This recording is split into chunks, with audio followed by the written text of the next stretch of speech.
안녕하십니까. 개혁신당 부대변인 이유원입니다. 오늘은 이해식 의원의 이재명 신격화, 사이비 종교가 되어가는 민주당 안타깝다는 내용에 논평하겠습니다. 현직 국회의원의 입에서 믿기 어려운 이야기가 나왔습니다. 더불어민주당 당대표 비서실장인 이해식 의원은 본인의 SNS에서 이재명 대표를 향해 신의 사제, 신의 종이라고 했습니다. 이 의원은 이 대표가 빗속에서 연설하는 사진과 함께 마르쿠스 아우렐리우스 명상록의 글귀를 인용했습니다. 더 훌륭한 인간이 되고자 노력을 기울이는 이러한 사람이야말로 신의 사제요, 신의 종이다라며 그는 내면에 깃들어 있는 신성의 귀 기울임으로써 쾌락에 의해 더럽혀지지 않고 어떠한 고통에도 상처받지 않으며 어떠한 모욕에도 해 입는 법이 없다라고 했습니다. 비서실장으로서 모시는 당대표에 대한 충성심과 찬양은 어느 정도 이해는 합니다. 하지만 친명계 의원들의 최근 언행을 보면 민주당은 이재명 대표의 사당화를 넘어 신격화로 사이비 종교를 방불케 하는 모습입니다. 민주당은 이재명 대표 방탄과 찬양할 시간에 민생을 더 생각하고 국회의원들도 본연의 업무에 충실해 주길 바랍니다. 감사합니다.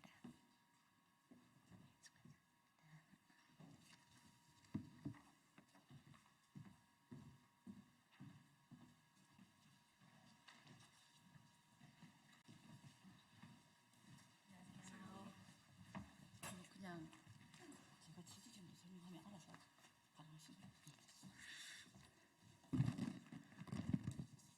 예, 진보당 비정규직 노동자 정혜경 의원입니다. 근로시간 면제 상한제 폐기, 노동조합법 개정안 발의 기자회견을 하도록 하겠습니다. 먼저 취지 설명하도록 하겠습니다. 고용노동부는 24년 10월 말부터 12월까지 부당 노동행위 기획 감독을 하겠다고 하고 있습니다. 그 핵심 대상이 근로시간 면제제도 위반 의심 사업장입니다. 면제 한도 초과, 무급노조 전임자 급여 지원, 과도한 노조 운영비 지원을 중점 점검하겠다는 것입니다. 이명박 정권 시기 이 제도가 도입되었습니다. 노동조합 전임자의 상한을 정해두고 노사가 합의하더라도 부당 노동행위로 간주하고 있습니다. 이미 ILO 전문가위원회와 결사의 자유위원회에서도 노조 전임자에 대한 임금 지급 문제는 노사 자율로 결정할 사안이라며 강제할 사안이 아니라고 하는 입장을 밝히고 있습니다. 그런데 대통령 자신과 대통령의 가족은 법을 지키지도 않으면서 법치와 기획 감독으로 노동조합 활동을 옥죄고 있습니다. 예. 오늘 이 기자회견은 정부의 기획 점검을 명분으로 한 정부의 국회에서 관련한 법 개정이 시급함을 밝히는 자리입니다. 개정안에 대해서 잠시 설명드리겠습니다. 이미 민주노총과 함께 논의한 근로기준법 개정안이 발의되었습니다. 오늘 기자회견에 함께해 주신 박홍배 의원님을 비롯한 의원님들께서 동의를 해주셨습니다. 개정안의 주요 내용은 근로기준법 제24조 2항 등의 근로시간 면제 한도를 근로시간 면제 기준으로 개정하여 상한이 아닌 하한 기준으로 변경하자는 것입니다. 또한 24조 4항의 근로시간 면제 한도 초과 단체협약 무효 조항을 삭제해 노사 간 자율로 근로시간 면제 제도를 활용케 하자는 것입니다. 그럼 다음으로 박홍배 의원님으로부터 이 법의 개정이 왜 필요한지 말씀을 듣도록 이어가겠습니다. 네, 안녕하십니까. 국회 환경노동위원회 소속 더불어민주당 비례대표 국회의원 박홍배입니다. 지난 12일 고용노동부는 윤석열 정부의 고용노동정책 성과 및 향후 계획을 발표하며 국제노동의 노동 기준에 부합하지 않는 근로시간 면제제도 불법 운영 근절을 위한 감독을 지속하겠다고 밝혔습니다. 현행 노조법은 근로시간 면제 한도를 엄격하게 규정하고 이를 위반하는 합의를 무효로 간주하며 심지어 부당노동 행위로 형사처벌까지 가합니다. 이는 명백히 헌법상 노동 3권에 대한 침해입니다. 유럽을 비롯한 노동 선진국에서는 타임오프 제도가 노조 활동을 보호하고 근무 시간 중 최소한의 유급 노동조합 활동 시간을 보장하는 수단으로 자리 잡고 있습니다. 노사 간 합의를 통해 필요에 따라 유급 활동을 허용하며 국가는 이를 존중하고 강제적으로 개입하지 않고 있는 것입니다. 아이로 전문가위원회와 결사의 자유위원회는 노조 전임자 임금 지급 문제는 노사 간 자율교섭으로 해결해야 하며 정부의 법적 개입은 부적절하다며 수차례 권고한 바 있습니다. 그러나 대한민국 정부는 이러한 ILO의 권고를 귀담아 듣지 않고 외면해왔습니다. 올해 ILO 의장국으로까지 선출되었지만 국제노동기준에 부합하지 않는 정책을 고집하며 국제적 신뢰를 훼손하고 있는 것입니다. 오늘 발의하는 노조법 개정안은 현행 근로시간 면제 상한제를 폐지하고 근로시간 면제 심의위원회가 최소 기준을 설정하도록 하는 내용을 담고 있습니다. 법 개정을 통해 노동조합의 운영의 독립성과 자율성을 보장하고 현장에서 진정한 노사 화합과 상생의 문화를 정착시킬 수 있기를 기대합니다. 국회 환경노동위원으로서 근본 법 개정에 저 역시 힘을 보태도록 하겠습니다. 감사합니다.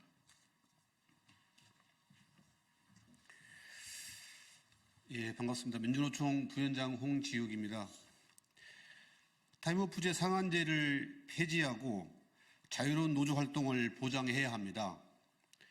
노사 당사자가 자율적으로 단체 협약으로 합의하여 노조 활동을 보장해야 했던 것을 타임오프제라는 법을 제정하여 사실상 자유로운 노조 활동을 제약하고 합리적인 노사관계를 분쟁과 갈등을 양산하는 결과를 초래하고 있습니다. 심지어는 노동부가 이 법을 악용하여 노조 탄압에 나서는가 하면 사업주는 정당한 노조 활동까지 타임오프 제도를 악용하여 정상적인 노사관계를 악화시키는 사례까지 나타나고 있습니다. 정부와 국회의 역할은 이번 기회에 잘못된 타임오프제를 개정하여 노사관계 현장에서 불필요한 갈등 요인을 제거하고 부당하게 법을 악용하는 사례를 방지해야 합니다. 한국 사회가 시대에 걸맞는 평등한 사회로 가는 길은 노동기본권이 대폭 확대되고 노조할 권리와 자유로운 노조활동 보장이 전제되어야 합니다. 국회는 근로시간 면제 상한제도 폐기, 노동조합법 개정안을 적극적으로 개정해 주실 것을 촉구합니다. 감사합니다. 공공운수노조 부위원장 김선아입니다. 올해도 노동부의 타임오프 기획근로 감독이 시작되었습니다. 타임오프 기획근로 감독은 노조활동을 위축시키기 위한 목적입니다. 노사가 서로의 필요에 의해 자율적으로 합의한 타임오프를 제3자인 노동부가 갑자기 나서서 문제 삼고 있는 겁니다. 지난해 노동부의 무리한 기획감독으로 일부 사업장에서 징계 해고까지 이어져 각 사업장에 불필요한 갈등들이 야기되었고 급기야 억울한 해고로 인한 스트레스로 사망하는 노동자가 발생했습니다. 기획감독 이후 진행된 노동부의 시정 지시는 권고에 불과합니다. 하지만 시정 지시를 받은 사업장에서는 이로 인한 불필요한 노사 갈등하게 야기되는 것이 현실입니다. 심지어 한 사업장에서는 사용자의 부당노동 행위를 고발한 후 이를 위한 조사를 위해 노동청에 출석한 것이 건전한 노사관계 발전을 위한 노조의 유지관리 업무가 아니라며 근로시간 면제 대상이 아니라고 시정을 요구하는 황당한 일까지 벌어졌습니다. 타임오프는 해당 산업과 사업장 특성을 잘 아는 당사자 간에 자율적으로 결정할 수 있도록 하여야 합니다. 하지만 현행 규정은 정부가 산출 근거도 분명한 획일적 한도를 기준으로 노사가 합의한 내용을 무효화할 수 있도록 하고 있습니다. 그러면서 앞서 언급한 사례와 같이 각종 노조활동을 시정 대상으로 삼고 있습니다. 지금처럼 제3자인 정부가 불필요하게 간섭하고 오히려 갈등을 부추겨서는 안 됩니다. 국제적 노사정 기구인 ILO에서도 노사의 자유롭고 자발적인 교섭으로 결정할 것을 권고하고 있습니다. 오늘 개정안 발의로 공공운수 노조는 노조할 권리를 확장시키기 위해 더 힘차게 투쟁하겠습니다. 감사합니다.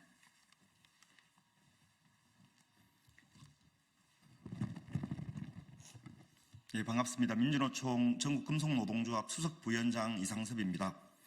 금속노조는 올해 단체 교섭에서 노사 자율의 원칙을 감안한 근로시간 면제제도 개선을 정부에 공동으로 요구한다고 합의했습니다. 모두 140여 곳의 사용자들이 이 같은 문구에 동의했습니다. 정부가 타임오프 기획 감독을 반복하고 있는 부담스러운 상황에서도 사용자들이 노사 자율의 원칙에 목소리를 낸 것입니다. 교섭 과정에서는 심지어 원만하게 유지되어 왔던 노사관계를 왜 노동부가 나서서 들쑤시는지 모르겠다며 노조를 격려하는 사용자들도 있었습니다. 노사 모두가 노사 자율의 타임오프를 이야기하고 있습니다. ILO도 줄기차게 한국의 타임오프 제도가 노사 자율을 침해한다고 지적하고 있습니다. 노사 자율이 아닌 법대로 해야 한다고 얘기하는 건 윤석열 정부밖에 없습니다. 윤석열 정부도 잘못이지만 국회에도 책임이 있습니다. ILO 기본협약 87호, 98호 비준할 때 노조법을 국제 기준에 맞게 개정했어야 합니다. 그렇지 않았기 때문에 윤석열 정부가 타임오프를 무기로 노사관계를 불안정하게 만들고 있는 것입니다. 노사관계에만 문제가 생기는 것이 아닙니다. ILO 전문가위원회는 지난해 한국이 비준한 기본협약 87호, 98호를 잘 준수하고 있는지 감독하는 절차에 처음으로 시작했습니다. 그 과정에서 타임오프 제도가 ILO 기본협약에 위반된다면 노조법을 직접 고치라고 요청했습니다. 노조법 24조 사항을 철폐하라고 꼭 집어서 지적했습니다. ILO는 내년 2월경 한국의 기본협약 이행에 대한 첫 감독 결과를 발표할 예정입니다. 정부와 국회가 손을 놓고 있으면 한국이 기본협약을 비준해 놓고도 지키지 않는 결론에 이르게 됩니다. 이것은 국제사회에서 망신을 당하는 수준을 넘어서는 문제가 됩니다. 한국은 21개 국가와 FTA를 체결했는데 이 중에 10개 협정에 노동 관련 조항이 존재합니다. 기본협약이 정하고 있는 국제 노동 기준을 못 지키는 국가로 낙인 찍히면 무역 제재가 발생할 수도 있다는 얘기입니다. 과거 한국이 기본협약 87호, 98호를 비준했던 핵심 이유도 EU가 FTA 협정 위반을 제기했기 때문인 것을 기억하실 겁니다. 수출로 먹고 사는 한국 경제 구조를 고려해서라도 국제 노동 기준에 미달하는 노조법이 심각한 경제 리스크가 되는 상황을 빨리 해소해야 합니다. 입법 발의에 그치는 것이 아니라 하루빨리 법안을 통과시켜서 국제 기준에 맞는 노사관계 제도가 정착되도록 국회가 제 역할을 해주실 것을 부탁드립니다. 고맙습니다.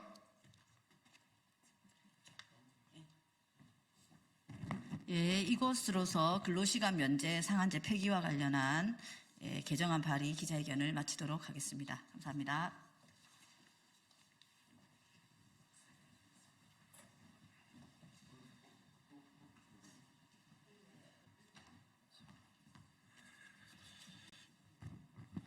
예, 바로 해도 되나요? 예, 민주당 원내대변인 윤종군입니다. 두 건 브리핑하도록 하겠습니다. 한동훈 대표님, 이제 그만 가족 댓글단의 전모를 밝히십시오. 한동훈 대표가 가족들을 동원해 국민의힘 당원 게시판에 윤석열 대통령 부부 비방 댓글 756개를 작성했다는 주장이 제기된 지 한참 지났습니다. 20살 남짓한 딸 이름으로만 152개의 비방 댓글이 달렸다고 합니다. 그런데 이상한 것이 한동훈 대표는 의혹이 제기된 이후 수일이 지나도록 아무런 대응도 하지 않고 있습니다. 장해찬 전 최고위원이 사실이 아니면 나를 고발하라고 했음에도 아무 조치도 취하지 않고 있습니다. 기자들 사이에는 한동훈 대표가 며칠째 관련 질문에 답하지 않고 뺑소니를 치고 있다는 말까지 들립니다. 심지어 가족 명의의 비방 댓글 때문에 한동훈 대표가 용산에 꼬리를 내렸다는 회개망측한 소문마저 돌고 있습니다. 한동훈 대표님, 진실은 어디에 있습니까? 사실인지 아닌지 진실을 가장 잘 알고 있는 사람은 한동훈 대표 본인 아닙니까? 당당하면 스스로 수사를 자처하십시오. 한동훈 대표는 왜 입국닷하고 계십니까? 소문처럼 이것 때문에 용산에 항복한 것입니까? 그토록 강조하던 국민 눈높이는 어디로 갔습니까? 제1야당 대표에 대한 유죄 판결에 환호작약하며 폭풍 SNS 게시글이나 올릴 때가 아닙니다. 제 눈엔 티끌, 남의 눈엔 대들보입니까? 정말 의혹대로 가족 댓글틈을 조직적으로 가동해 여론을 조작하고 비방을 일삼았는지 한동훈 대표는 국민께 명명백백 밝히십시오. 잘못한 게 있다면 국민께 이실직고하고 용서를 구하고 잘못이 없다면 스스로 수사를 자처해 명예를 회복하기 바랍니다. 그것이 공당의 대표가 보여야 할 마땅한 자세입니다. 명태균 씨가 조력자 중 하나면 윤석열 대통령 주변엔 얼마나 많은 비선 실세가 있는 것입니까? 윤석열 대통령은 그동안 명태균 씨에 대해서 수많은 조력자 가운데 한 명이라고 말했습니다. 하지만 아무런 권한도 책임도 없는 민간인 명태균 씨가 창원 산단 부지 선정에 깊이 개입해 왔음이 밝혀졌습니다. 창원시 공무원들은 대외비 문서를 들고 명 씨를 찾아가 보고했고, 명 씨는 국가 산단이 들어선다는 정보에 토지를 매입하려던 사람들에게 토지 매물을 찍어 주었습니다. 심지어 명태균 씨가 지구단위 계획 재정비 사업에도 관여했고 장관 인사에 관여한 정황도 드러났습니다. 윤석열 대통령의 조력자면 이 정도는 할 수 있는 겁니까? 윤석열 대통령 주변에는 얼마나 많은 비선 실세들이 조력자를 자처하며 국정에 깊이 개입하고 있는 겁니까? 대통령 부부의 국정농단, 헌정유린을 입증하는 정황과 증거가 쏟아져 나오고 있습니다. 이제 윤석열 대통령이 외면한다고 무마될 수 있는 상황이 아닙니다. 윤석열 대통령과 정부는 국민의 분노에 답해야 합니다. 김건희 여사 특검을 수용해 명태균, 김건희 국정농단 의혹의 진상이 밝혀지도록 협조하십시오. 더불어민주당은 김건희 여사와 명태균 씨 등 비선 세력의 국정농단과 헌정유린에 동참해온 무능한 윤석열 대통령의 진상을 특검을 통해 반드시 규명하겠습니다. 네, 마치겠습니다.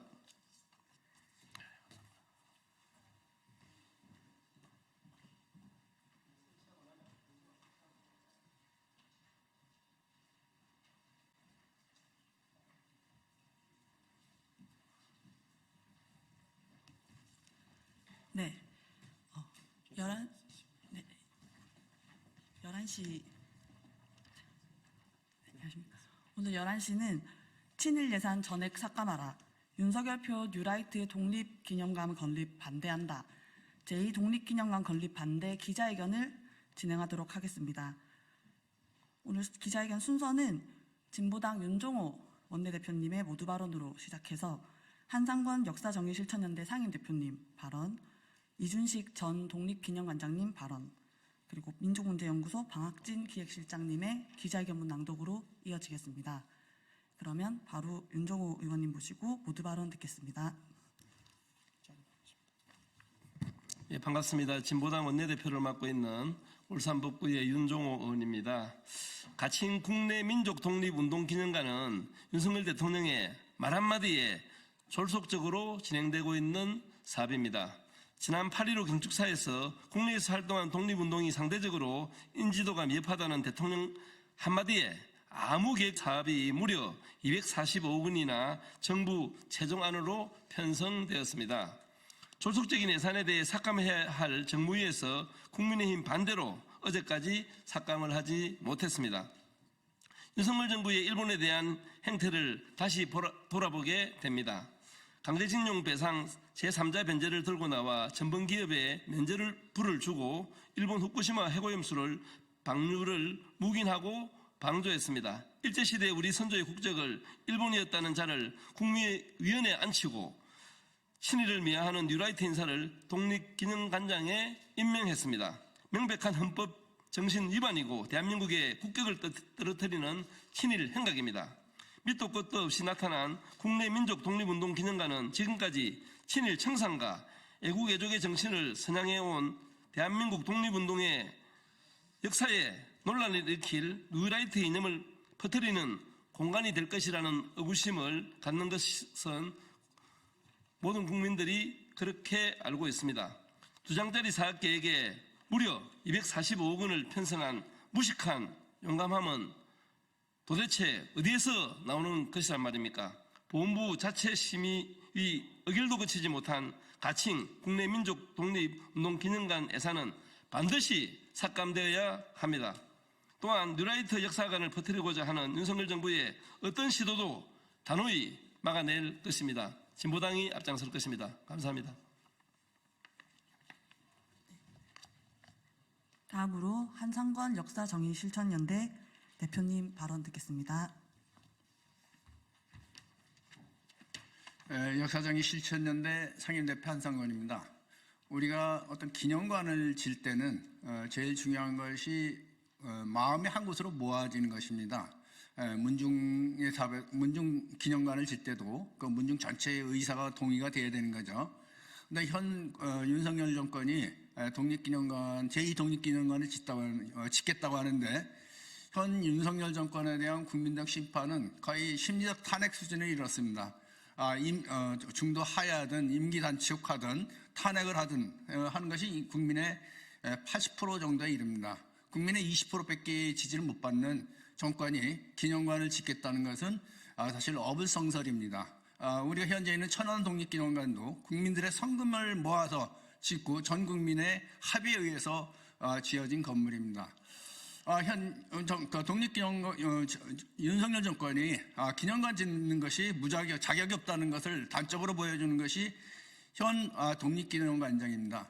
현 독립기념관장은 기본적으로 일제시대 국적이 우리 국민이 일본 국적을 갖고 있다는 둥, 아니면은 45년 8월 15일에 대해서 물어볼 때 노코멘트 하겠다는 입장을 표명했습니다. 즉 일본 식민 통치가 합법적이고 정당하다는 그런 입장이고, 다른 말로 말하면 일본 식민 지배는 축복이라는 이런 입장입니다. 그러나 우리나라 대한민국의 기본적인 입장은 식민 통치는 불법이고 무효하다는 것이고, 또 그런 생각을 갖고 있는 사람들이 독립운동을 했습니다. 이처럼 반 독립운동 정치를 가진 사람을 독립기념관장으로 앉혀놓고 또 독립기념관을 짓겠다는 것은 사실 국민을 기만하는 것입니다. 마지막으로 말씀드린 것은 제2의 독립기념관이라고 그러는데, 사실은 제2의 독립관의 실체는 분명히 이승만 기념관입니다. 이승만 기념관이라고 이름을 못 붙이니까 제2의 독립기념관이라고 이름을 붙였는데, 사실 이승만 기념관에 국민들이 찬성하지 않는다는 것은 두말할 나위가 없는 것 같습니다. 이상으로 볼 때 제2독립기념관 예산은 전액 삭감해야 되고 국민적 합의와 성금을 모아서 짓는 것이 맞다고 생각합니다. 감사합니다. 네, 이어서 이준식 전 독립기념관장님 발언 듣겠습니다.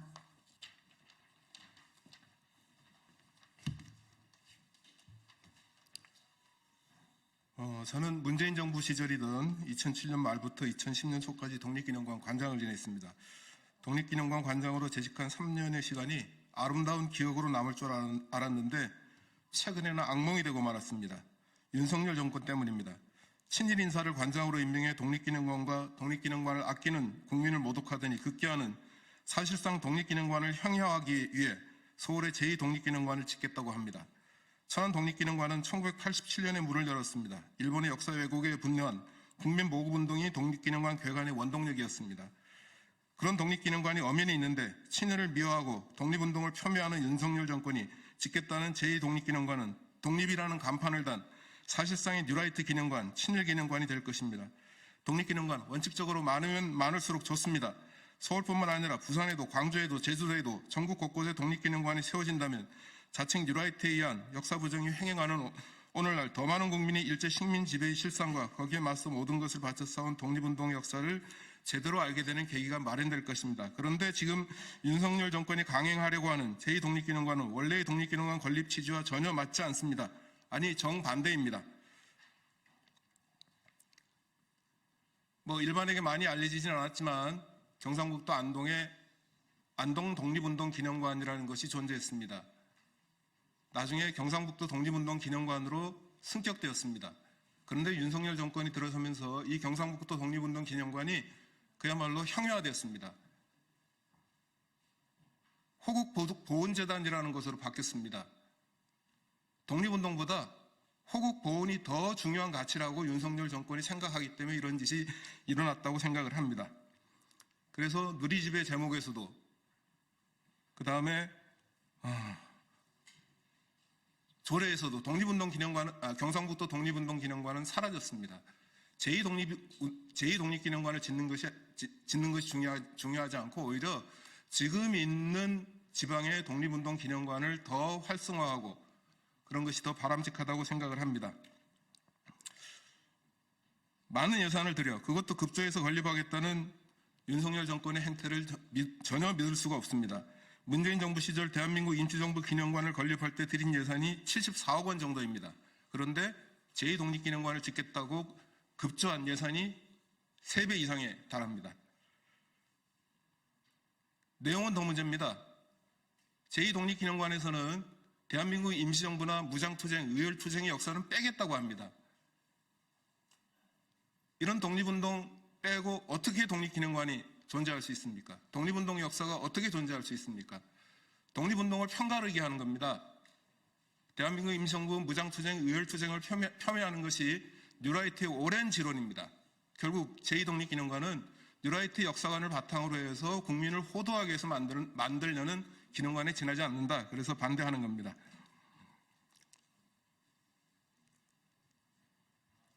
윤석열 정권의 국가보훈부는 뉴라이트 입맛에 맞춰 이승만 기념관과 제2독립기념관 건립을 추진할 게 아니라 차라리 그 예산으로 늦었지만 3.1운동 기념관이나 식민지 역사관 건립을 추진할 것을 저는 강력히 촉구합니다. 대한민국 헌법 전문에 나와 있는 역사적 사건은 3.1운동 대한민국 임시정부 건립, 4.19 셋밖에 없습니다. 대한민국 임시정부 기념관은 늦었지만 문재인 정부 시절에 문을 열었습니다. 4.19 혁명기념관도 1997년에 문을 열었습니다. 그런데 국가의 이름으로 세운 3.1운동 기념관은 아직 대한민국 어느 곳에도 존재하지 않습니다. 부끄럽습니다. 헌법에도 나와 있는 3.1운동을 기념하는 기념관 하나 존재하지 않는다는 것이 대한민국 국민으로서 몹시 부끄럽습니다. 친일 색채를 노골한 윤석열 정권에 기대하는 게 무리인 줄 알지만 국가보훈부 장관이야 공직자들이 정신 차리고 제2독립기념관 건립은 절대로 안 된다는 것을 윤석열 대통령에 진언하기를 정말 진심으로 고언합니다. 고맙습니다.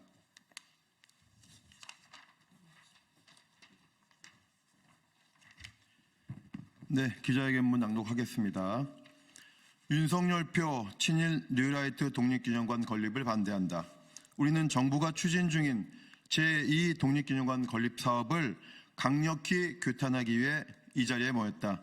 정부는 균형 잡힌 독립운동 역사를 다루겠다고 주장하며 일명 국내 민족 독립운동 기념관 건립에 245억 원이라는 막대한 예산을 투입하려 하고 있다. 하지만 이 사업의 추진 방식과 그 배경을 살펴볼 때 친일 뉴라이트 역사관이 될 가능성이 농후한 상황임을 명백히 지적하지 않을 수 없다. 제2독립기념관 사업이 정부 예산에 포함된 것은 지난 9월 초, 그것도 8월 말까지 없던 내용이 열흘 만에 추가됐다.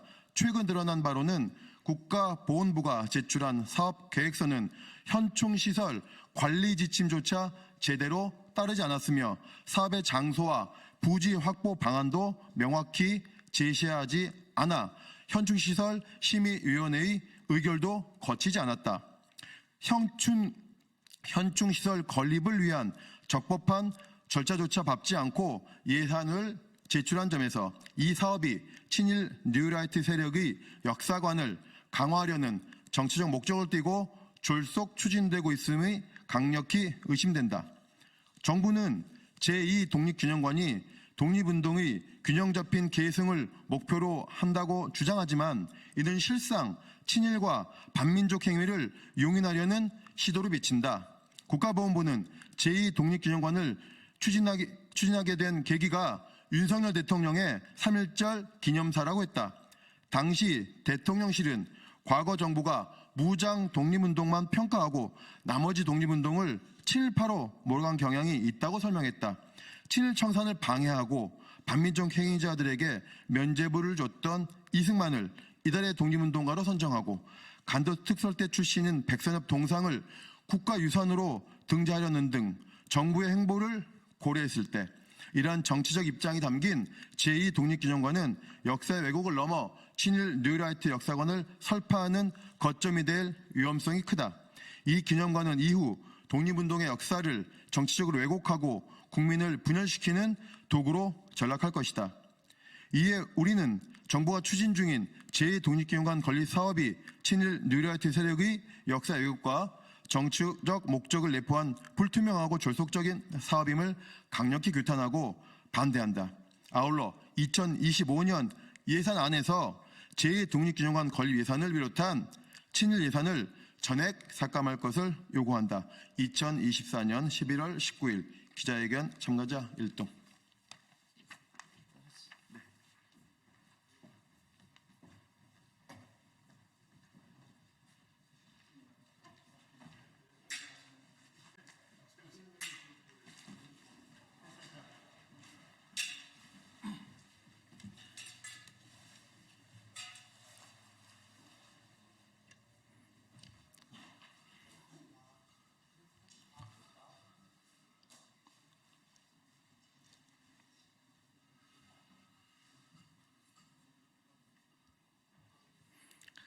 예, 더불어민주당 수석대변인 조승래 의원입니다.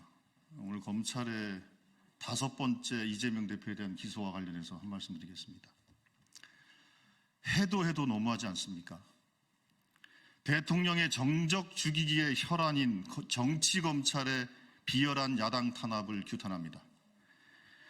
윤석열 검찰이 대장동 공직선거법 위증교사에 이어 또다시 핑계거리를 만들어 대통령의 정적 죽이기에 나섰습니다. 오늘 검찰의 기소는 기소를 위한 기소입니다. 검찰이 이토록 집요하게 억지 기소를 남발하는 이유는 분명합니다. 제1야당 대표이자 국민의 압도적 지지를 받는 정치 지도자를 법정에 가두고 손발을 묶으려는 속셈입니다. 명백한 억지 기소이자 야당 탄압입니다. 검찰은 이재명 대표가 법인카드를 쓴 것도 아닌데 몰랐을 리 없다는 억지 춘향식 논리를 뻔뻔하게 들이밀었습니다. 이미 경찰 수사에서 이재명 대표에게 혐의가 없다는 사실이 밝혀지기도 했습니다. 그런데도 검찰은 부득부득 사건을 되살려 기소했습니다. 검찰에 부여된 기소권이 야당을 옥죄기 위한 수단입니까? 검찰의 비열한 정치 탄압을 규탄합니다. 아무리 이재명 대표를 옥죄어도 김건희 여사의 국정농단을 가릴 수 없고 윤석열 정권의 실정을 덮을 수 없습니다. 저열하고 흉포한 검찰 독재 정권의 민낯만 새삼 드러날 뿐입니다. 윤석열 대통령 부부 앞에서는 한없이 작아지는 검찰이 야당과 이재명 대표 죽이기에만 혈안이 되어 있으니 실소를 금할 수 없습니다. 검찰의 지독한 정적 죽이기는 정치를 파괴하고 정당 민주주의, 의회 민주주의의 근간을 뒤흔들고 있음을 엄중 경고합니다. 검찰은 국민과 역사의 심판을 각오하십시오. 더불어민주당은 민주주의를 파괴하는 검찰 독재 정권에 맞서 배수의 진을 치고 그런 각오를 가지고 끝까지 싸워 나가겠습니다. 이상입니다.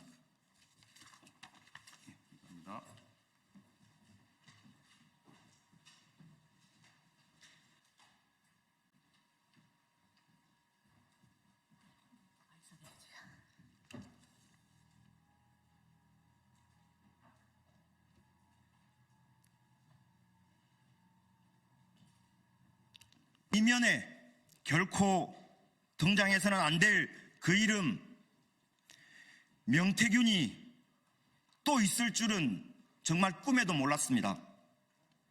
공천 개입, 창원 국가산단 부지 선정 개입 의혹, 여론 조작, 김건희를 통한 국정 개입 등 도대체 명태균이 뻗친 마수는 어디까지입니까? 당시 아무런 권한이 없는 사안과 어떠한 상관도 없는 민간인 명태균이 방산업체인 대우조선해양에 들어와서 회사 임원의 안내를 받으며 파업 현장을 둘러보고 그 내용을 윤석열 대통령에게 보고했다고 합니다. 누구의 지시로 파업 현장에 왔는지, 민간인이 어떻게 방산업체에 들어올 수 있었는지, 왜 대우조선 해양 회사 임원이 명태균을 안내했는지, 윤석열 대통령에게 어떤 보고를 했는지, 윤석열 대통령의 불법 매도와 강경 대응 입장에 명태균의 보고가 어떤 영향을 미쳤는지, 명태균이 간 파업 현장이 대우조선 해양뿐인지, 회사의 470억 손배 청구와 형사사건 검찰의 구형이 명태균 또는 윤석열 대통령의 입김은 작용하지 않았는지 등등 수많은 의혹에 대한 진상조사가 반드시 필요합니다. 대통령 윤석열은 공식적이고 정상적인 국정 운영으로 대한민국 헌법 질서를 지켜야 할 의무가 있지만 민간인에게 불법적 개입을 지시하고 이에 따라 공권력을 남용했습니다. 헌법상 보장된 노동 3권을 민간인과 함께 무력화시켰습니다. 전국 금속노동조합은 국회가 국정조사에 나설 것을 촉구하며 국민감사 청구를 추진할 것임을 밝힙니다. 감사합니다.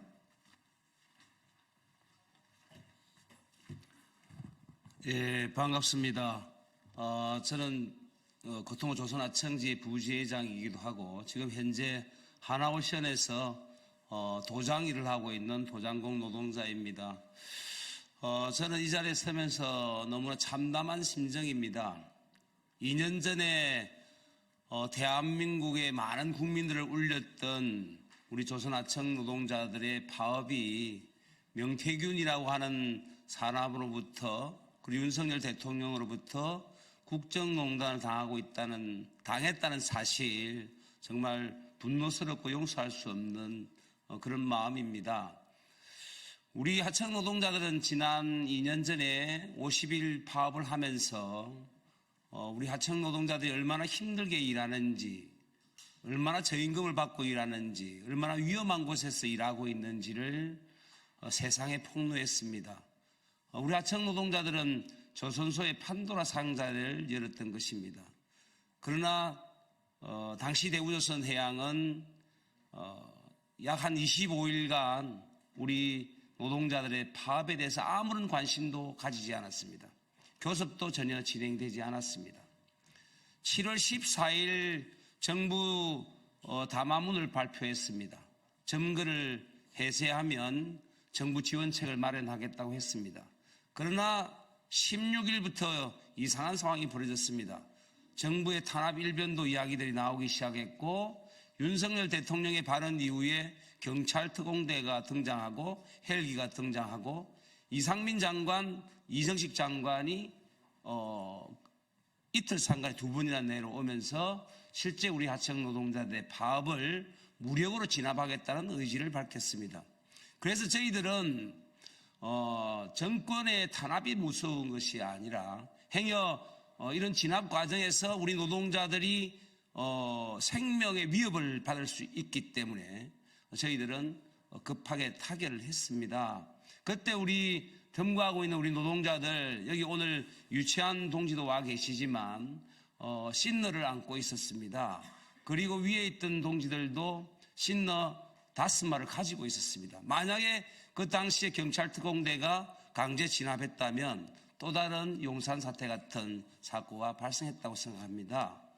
그런데 지나고 보니까 이것이 모든 게 명태균이라는 자와 윤석열 대통령의 의도된 거였다고 생각하니까 이거는 도저히 용서할 수 없다는 것입니다.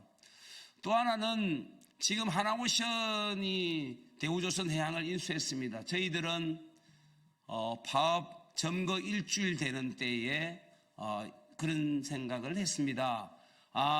대우조선해양이 누군가에게 매각되어 있구나 생각했습니다. 아니나 다를까 제 추측대로 하나로 매각되었습니다. 하나로 매각되고 난 지 1년이 지난 몇 개월 전에 하나는 자산가치 2조 5천억이었던 하나오션이 지금 9조가 넘었습니다. 우리는 상당한 의혹을 가지고 있습니다. 지금 현재 하나오션 내에서 우리 조합원들 천막도 못 친 채 노숙 농성을 하고 있습니다. 이유가 뭐냐면 지난 13일 날 하청 노동자들 임금 인상하기 위해서 총궐기 대회를 했습니다. 그리고 천막을 쳤습니다. 하나오션 직원들 50명을 구사대 동원해서 천막을 부수고 농성장을 박살내고 우리 간부들 다치게 했습니다. 그 이후로 일주일이 지난 지금 하나오션에서는 또다시 2022년도 그때의 이야기를 하고 있습니다. 하청 노동자들을 바퀴벌레라고 이야기하고 있고 이 바퀴벌레를 현장에서 몰아낸다고 이야기하고 있습니다. 그리고 우리 하청 노동조합을 간첩이라고 지목하고 현장에 왜 간첩이 있느냐고 이야기하고 있습니다. 하나오션은 지금 온갖 폭력적인 탄압과 모욕을 우리 하청 노동조합에게 주고 있습니다. 저는 그렇게 생각합니다. 윤석열과 명태균, 하나오션은 노조 파기에 동참하고 있는 공범이라고 생각하고 있습니다. 그래서 저희들은 이번 명태균 윤석열 대통령의 국정농단을 반드시 밝혀야 된다고 생각합니다. 그래야 지금 12월 10일 재판이 있는 1심 판결에서 우리 동지들 20년 6개월 받았습니다. 하청 노동자들의 정당한 요구를 사법부가 저는 유죄로 판결할 수 없다고 생각합니다. 그리고 5명 간부들에게 내려져 있는 470억 손배, 이 또한 말도 안 되는 일이라고 생각하고 있습니다. 그래서 이 국정농단을 밝히면서 이런 모든 부분의 전모를 밝히고 우리 하청 노동자들에게 내려지려고 하고 있는 사법부의 판단, 이것들을 처음부터 원점에서 다시금 재판을 해야 된다고 생각합니다. 아무쪼록 우리 기자 여러분들, 우리 하청 노동자들 정말 관심 좀 많이 가져주시고 오늘날 진행되고 있는 하나오션 내 민주노조 파괴나 우리들의 탄압이나 이런 것들에 대해서 관심을 좀 많이 가져주시면 고맙겠다는 말씀드리겠습니다. 고맙습니다.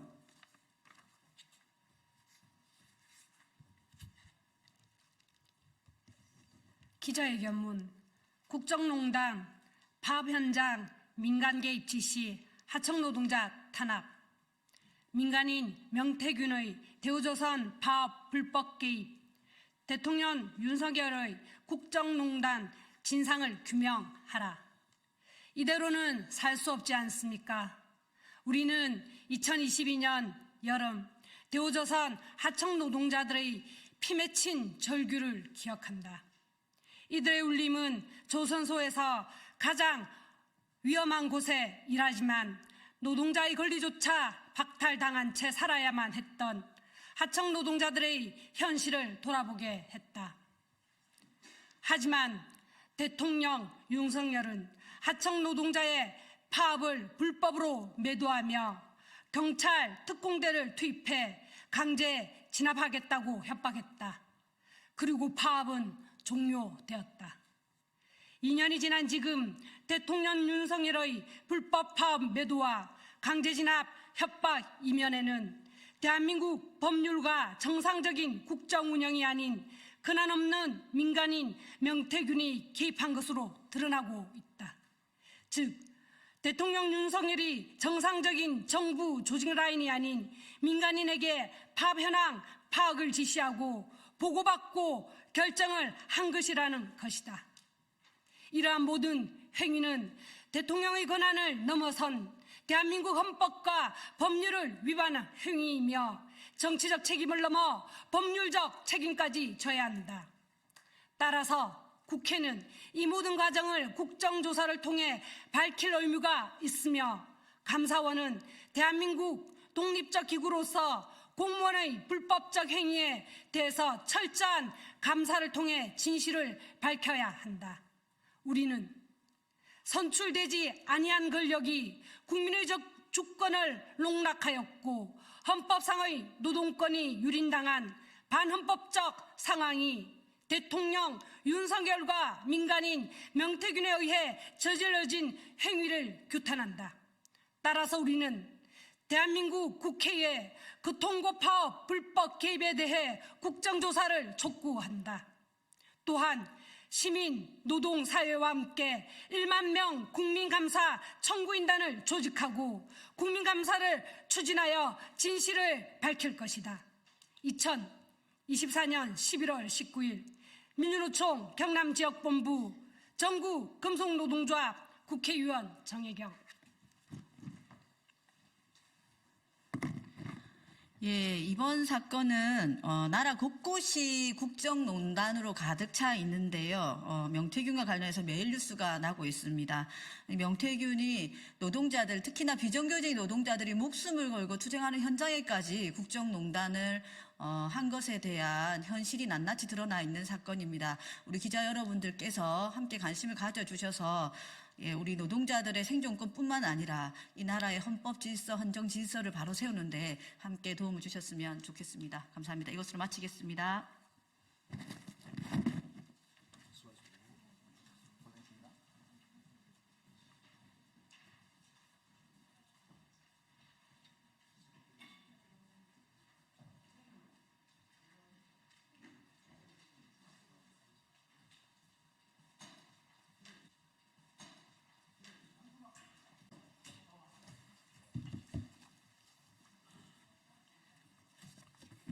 안녕하세요. 더불어민주당 박경미 대변인입니다. 실제 드러나는 여론공작팀 의혹, 대통령실의 침묵은 무언의 긍정입니까? 윤석열 캠프의 온라인 여론조작 정황이 선명히 드러나고 있습니다. 여론조작범 한 명 한 명에게 선거대책위원회 조직통합본부 임명장까지 수여했습니다. 윤석열 캠프가 조직적, 전방위적으로 여론 공작에 나섰다는 명확한 증거입니다.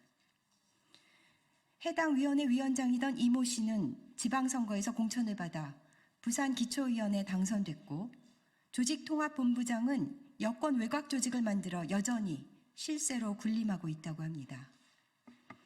이처럼 의혹이 구체화되고 있는데도 대통령실과 여당은 침묵으로 일관하고 있습니다. 조선 후기의 문신 김창협이 숙종에게 올린 상소문의 일부를 들려드리겠습니다. 얼마 전에 사원부의 지적에 대해서 전하께서는 사실과 다르게 전달된 것일 뿐이라고 하셨습니다. 저는 당시에 그 말씀을 믿었습니다만 사원부의 보고가 맞았음이 유사히 밝혀지고 말았습니다. 시는 전하의 진실하지 못함이 이 정도일 줄은 생각도 못했습니다. 실상을 열어보여서 잘못을 인정하고 고치면 되는 일이었는데도 끝내 남을 속이고 자신도 속이셨습니다. 약 340년 전에도 이렇게 직언을 하는 신하가 있었는데 현재 대통령실과 여당은 대통령의 심기 보좌만 할 뿐 온갖 의혹을 외면하며 침묵을 지키고 있습니다. 이런 침묵은 무언의 긍정이라고 보아도 되겠습니까? 이제 국민들은 윤석열 정권은 불법적 여론 조작으로 탄생한 정권인지 묻고 계십니다. 윤석열 정권이 씨앗부터 부정과 불법을 먹고 성장했는지 국민은 알 권리가 있습니다. 윤석열 대통령은 여론 조작 의혹에 대한 수사가 불가피함을 명심하고 국민 의혹의 진실을 구하십시오.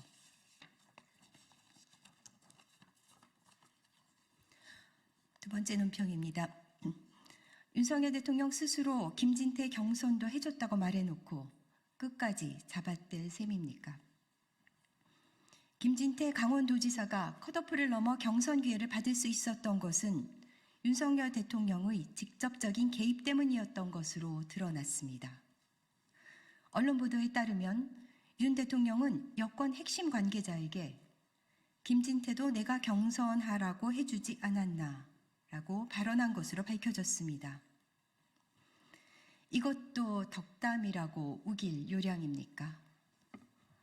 윤석열 대통령의 육성 파일이 공개된 이래 대통령 부부의 공천 개입 의혹은 더 이상 의혹이 아닙니다.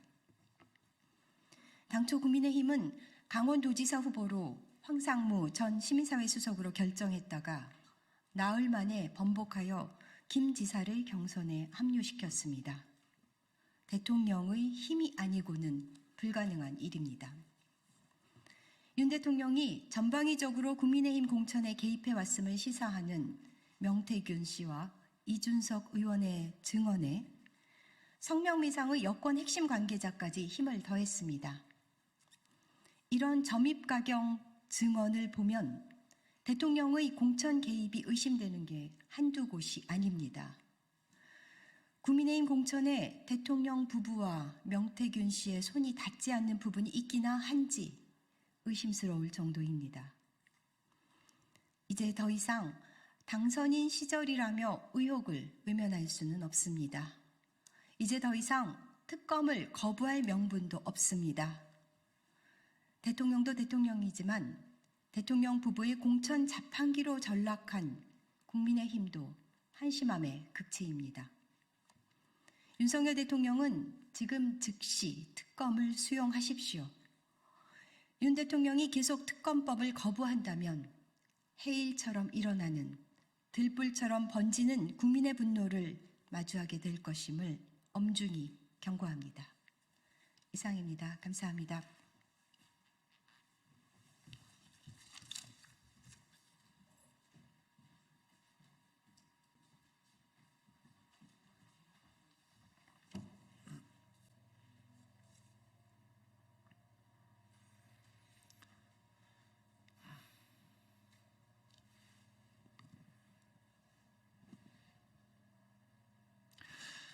예, 안녕하십니까. 진보당 부대변인 신승룡입니다.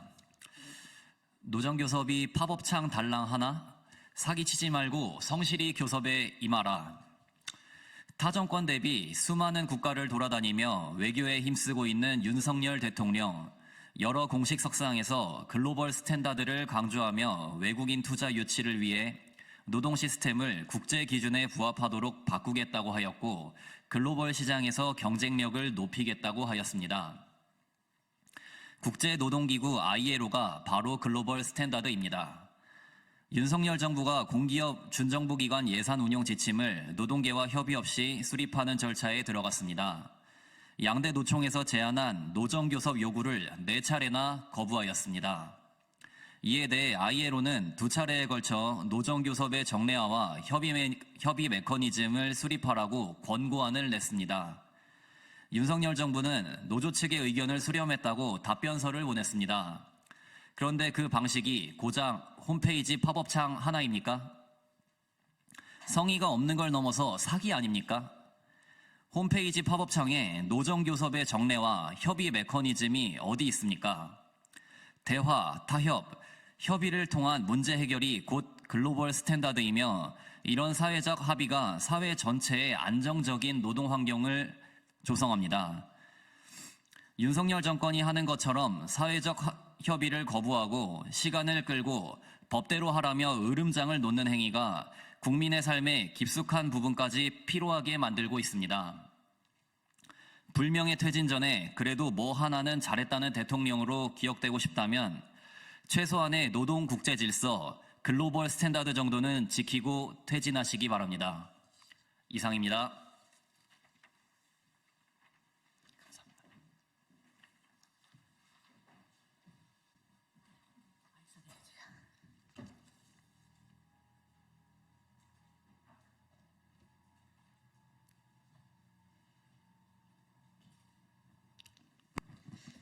예, 진보당 원내대변인 정혜경입니다. 오늘 철도 노동자들의 투쟁과 박장범 KBS 사장 후보자 인사청문회 관련해서 브리핑하도록 하겠습니다. 철도 안전해법은 외주화가 아닌 인력 충원입니다. 철도 노조가 22일까지 준법 투쟁에 돌입합니다. 당연히 해야 할 준법을 태업으로 매도하지 마십시오. 진보당은 안전한 철도를 위한 노조의 투쟁을 적극 지지합니다. 철도 안전 문제의 핵심은 인력 충원입니다. 올해 연말까지 총 9개 노선 51개 역이 개통됩니다. 그런데 윤석열 정부는 거꾸로 1,566명의 인력을 줄이려고 합니다. 그에 따른 업무 공백은 외주화를 통해서 메운다 합니다. 정부가 코레일에 묻겠습니다. 2016년 구의역 김군, 2018년 김용균 씨 사망사고 이후 사라졌어야 할 죽음의 외주화에 왜 매달리십니까? 무엇 때문에 계약직, 일용직 불안전 노동으로 철도 노동자의 생명을 위협하려 하십니까? 해마다 철도에서 2명씩 목숨을 잃고 있는데 언제까지 예산 타령만 하실 생각입니까? 철도 노조의 모든 요구는 정당합니다. 노동자가 안전해야 국민의 철도도 안전합니다. 진보당은 철도 노동자의 투쟁의 승리를 위해 함께 싸우겠습니다. KBS 박장범 사장에 대해서 브리핑하도록 하겠습니다. 땡윤 뉴스 주범에게 KBS 못 맡깁니다. 박장범 KBS 사장 후보자에 대한 인사청문회가 진행 중입니다. 박 후보는 최순실 국정농단 사건 당시 관련 보도를 누락시키고 방해하며 지연시킨 주범입니다. 박 후보는 어제 청문회에서도 파우치는 팩트라며 문제없다고 딱 잡아떼는 뻔뻔함을 보였습니다. 박근혜 최순실에 아부하여 출세하더니 윤석열 김건희에 아부하며 KBS 사장직을 노리는 꼴입니다. 용산 입장에서 박 후보는 명태균발 대통령 부부의 온갖 의혹을 방어해줄 땡윤 뉴스의 적임자임이 분명해 보입니다. 박 후보가 KBS 사장이 된다는 것은 대한민국 언론사의 수치입니다. 박장범은 즉각 사퇴하십시오. 이상입니다.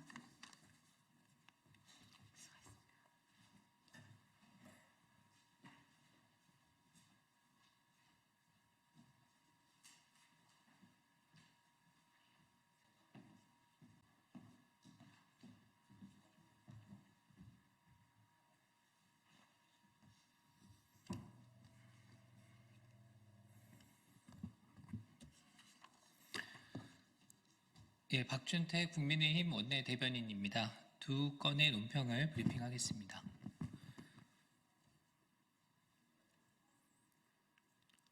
민주당은 참혹한 북한 인권 실태를 외면하지 말고 북한 인권재단 이사 추천에 적극 협조하기 바랍니다.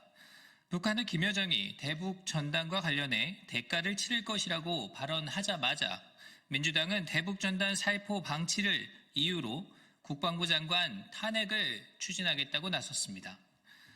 문재인 정부 당시 이른바 김여정 하명법을 강행해 국제적 망신을 자초해놓고 또다시 북한의 목소리에 동조하는 모습입니다. 민주당은 북한 눈치 보기를 멈추고 인권 문제 해결에 동참해야 합니다. 북한 인권 문제는 인류 보편의 가치인 동시에 통일을 위한 필수 여정입니다.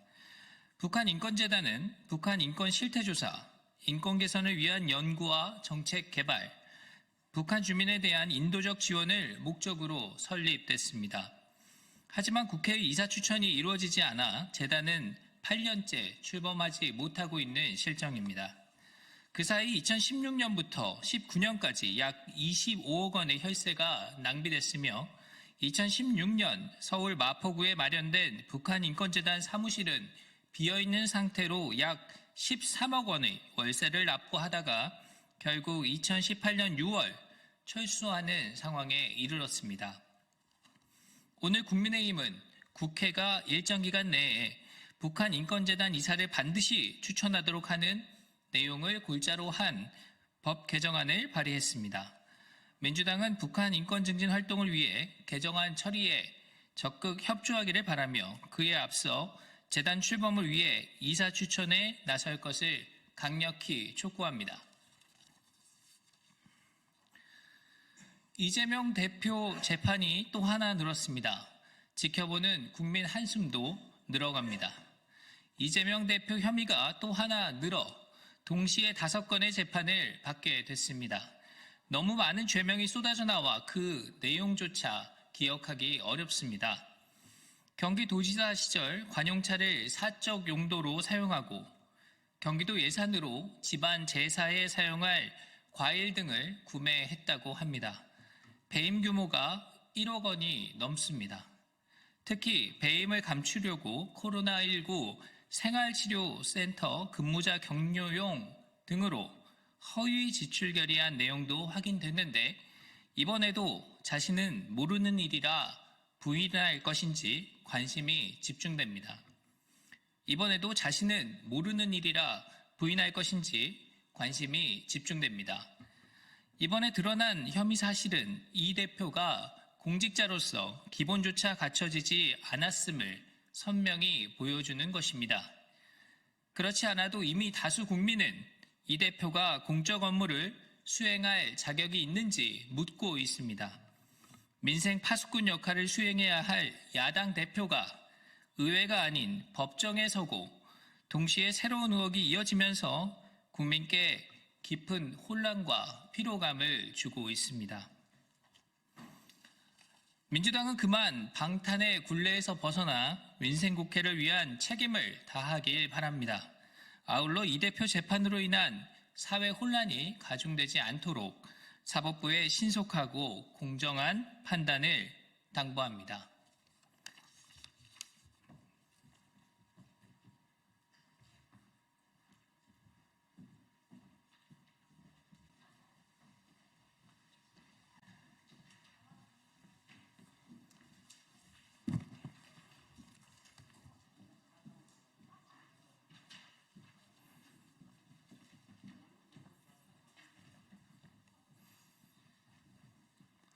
네, 안녕하십니까. 더불어민주당 전정부 정치산업대책위원회 김영진 위원장과 위원들, 오늘 감사원의 정치 보복성 감사와 수사 요청에 대한 입장을 발표하도록 하겠습니다.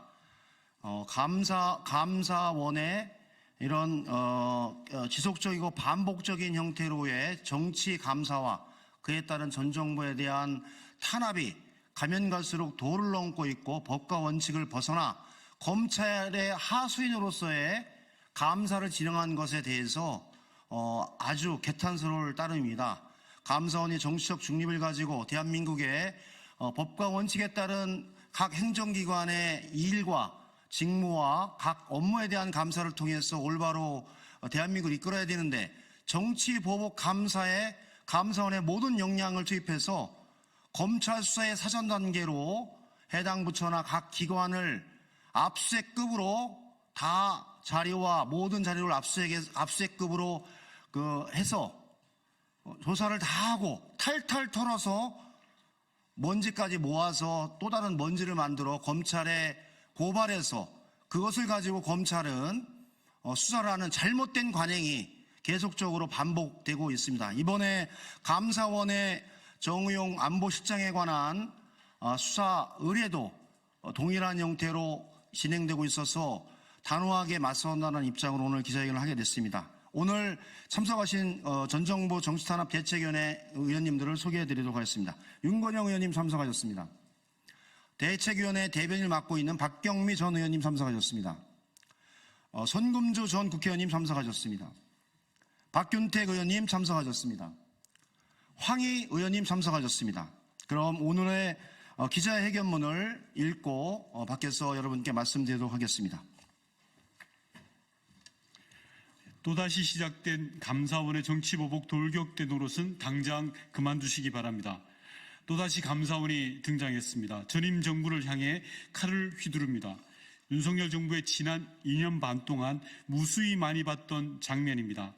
감사원이 사드 배치 과정을 감사하고는 정의원 전 안보실장, 정경두 전 국방장관, 이기현 더불어민주당 국회의원, 서주석 전 안보실 1차장을 수사 의뢰했다고 합니다. 문재인 정부 시절 사드 배치가 의도적으로 지연되었다는 이유로 직권남용, 군사기밀보호법 위반 등의 혐의가 있다는 것이 감사원의 주장입니다. 감사원의 이 같은 행태는 윤석열 정부의 헤아릴 수 없이 많은 끝없이 반복된 근거 없는 전임 정부에 대한 정치보복일 뿐입니다. 윤석열 정부가 위기에 몰리면 매번 등장하는 것이 검찰, 국정원, 감사원 등이었지만 이번에는 심지어 억지 중에서도 역대급 억지입니다. 첫째, 사실관계 자체가 틀렸습니다. 문재인 정부는 단언컨대 결단코 사드 배치를 의도적으로 지연한 적이 없습니다. 사드 배치는 박근혜 정부가 결정한 사안이지만 문재인 정부는 그로 인한 사회적 갈등까지 온전히 껴안아 필요한 절차들을 진행했습니다. 그리고 그 결과 사드는 문재인 정부에서 정상적으로 운영되었습니다. 법이 정한 절차를 지키려 했던 과정들이 의도적 지연이라면 문재인 정부가 불법을 저지르지 않아 죄라는 것입니까? 둘째, 정치보복 돌격대 감사원의 반복된 장난질입니다. 감사원은 검찰 정권 아래서 자기 존재감을 조금이라도 인정받고 싶어서인지 현 정부 출범 후 모든 영역에서 전 정부 탄압에 앞장서 왔습니다. 정권 출발 직후부터 시작된 서해 공무원 피격 사건 관련 감사를 출발로 동해 흉악법 추방 사건, 월정 원전, 통계 등 감사원은 전임 정부의 5년을 탈탈 털어왔습니다. 검찰청 산하기관이라도 된 듯 검찰에 수사자료를 갖다 바치는 것이 존재 이유인 듯 행동해왔습니다.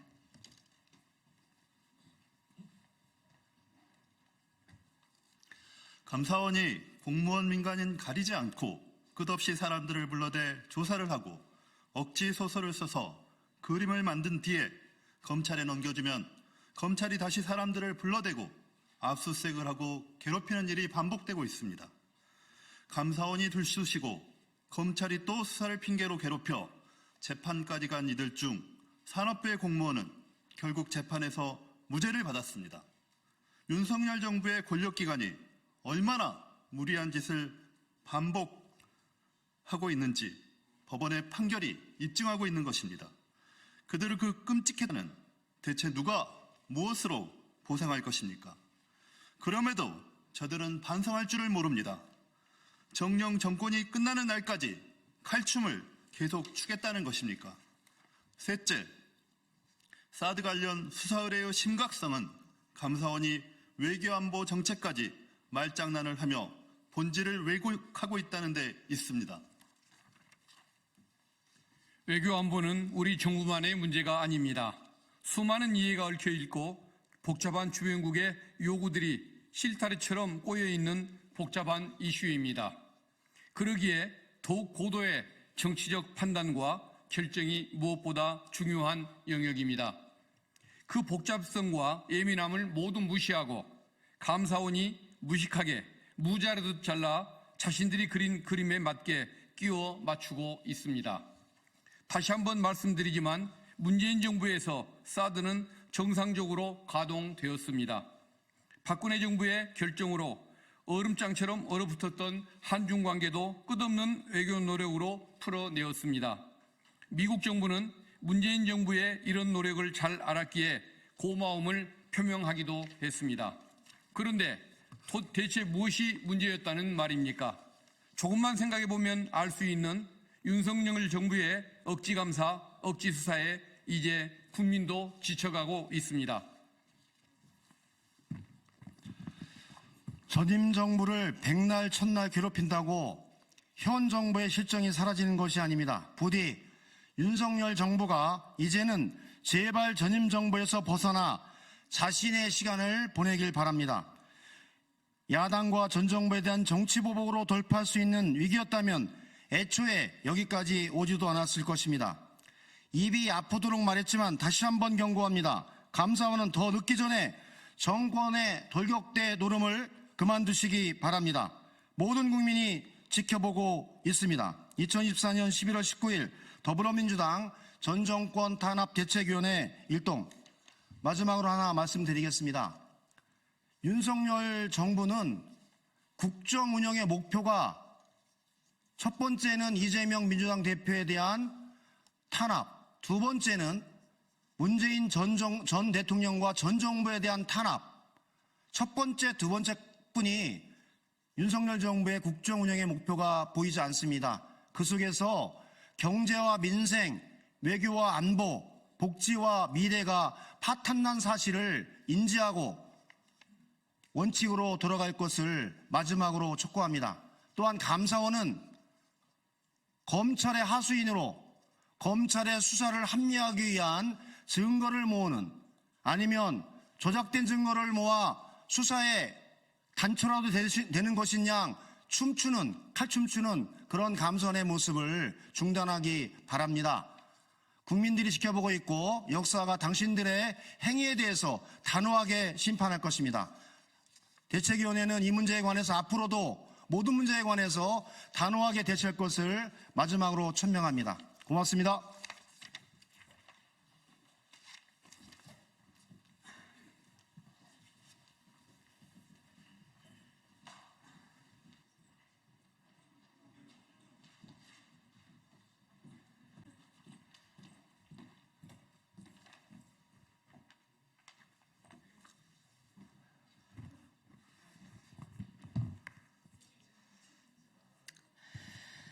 네, 저는 국민의힘의 국회의원 배현진입니다. 현재 문화체육관광위원회 소속 상임위원으로 활동하고 있습니다.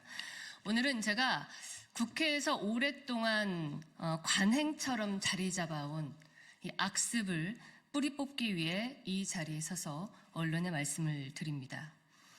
그동안 국회의 오랜 실적주의가 일반 국민에게는, 그리고 국회 청문감사장에서는 많은 후보자들에게는 굉장히 엄격하게 표절에 관해서 정해오던 그 잣대, 들이오던 잣대를 스스로에게만 유독 관대하게 해오는 그런 행태가 지속돼 왔습니다. 국민에게 지키라고 법을 만드는 법치주의의 시작이 되는 입법기관에서 다른 의원실이 만든 법안을 아무런 양심적 가책 없이 그대로 베껴 본인의 법안인 것처럼 발의를 하고, 그것을 실적으로 둔갑시키는 일들이 사실상 스스로 반성 없이 국회에서 비일비재하게 이루어져 왔습니다. 다른 의원실에 관해서도 수많은 사례가 있고, 그 과정에서 억울함을 성토한 많은 의원님들의 목소리가 있었으나 제가 다른 의원님들의 성함을 거론하지 않고 오늘은 제 사례에 대해서만 소개하고, 앞으로 국회에서 이런 사실이 없도록 국민들이 인정하시는 스스로에게 더 엄격한 바른 입법기관이 될 수 있도록 노력을 해나가도록 하겠습니다. 제가 오늘 예로 들어 소개해드리려는 법안은 2023년에 지난 21대 국회에 본 의원이 최초 발의했던 재정법, 치유관광산업 육성에 관한 법률안입니다. 아마 이 자리에 계신 우리 언론인 가운데에서도 제가 2023년, 22년 이 양해에 걸쳐서 해왔던 공청회나 세미나 등에 함께 참여하셨던 분들, 그리고 관련된 이른바 웰리스 법안이라는 것에 대해서 인터뷰를 하셨던 언론인들이 많이 있으실 거라 생각합니다.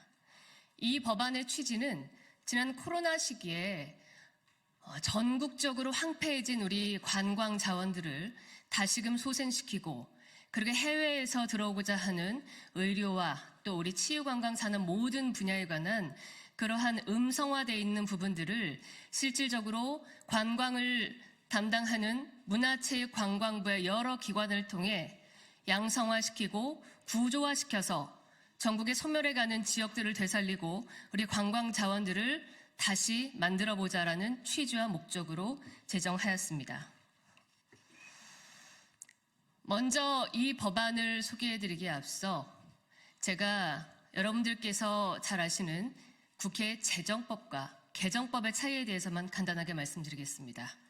아시다시피 재정법은 기존에 전혀 없던 법안을 새로이 만드는 것으로 본 의원이 2023년 발의했던 국가유산청에 관한 법안 등 그 예를 들 수 있습니다. 이것은 말씀 그대로 취지와 목적이 다른 법안들의 골자가 되어야 하기 때문에 대단히 간단할 수는 있으나 그 목적이 가장 중요한 법안으로서 여러 의원들이 수년에 걸쳐서 제가 했듯이 언론사와 시민사회 단체 그리고 학계 등 많은 전문가들과 논의를 통해 수년간의 숙고 끝에 만드는 법안이 바로 재정법입니다.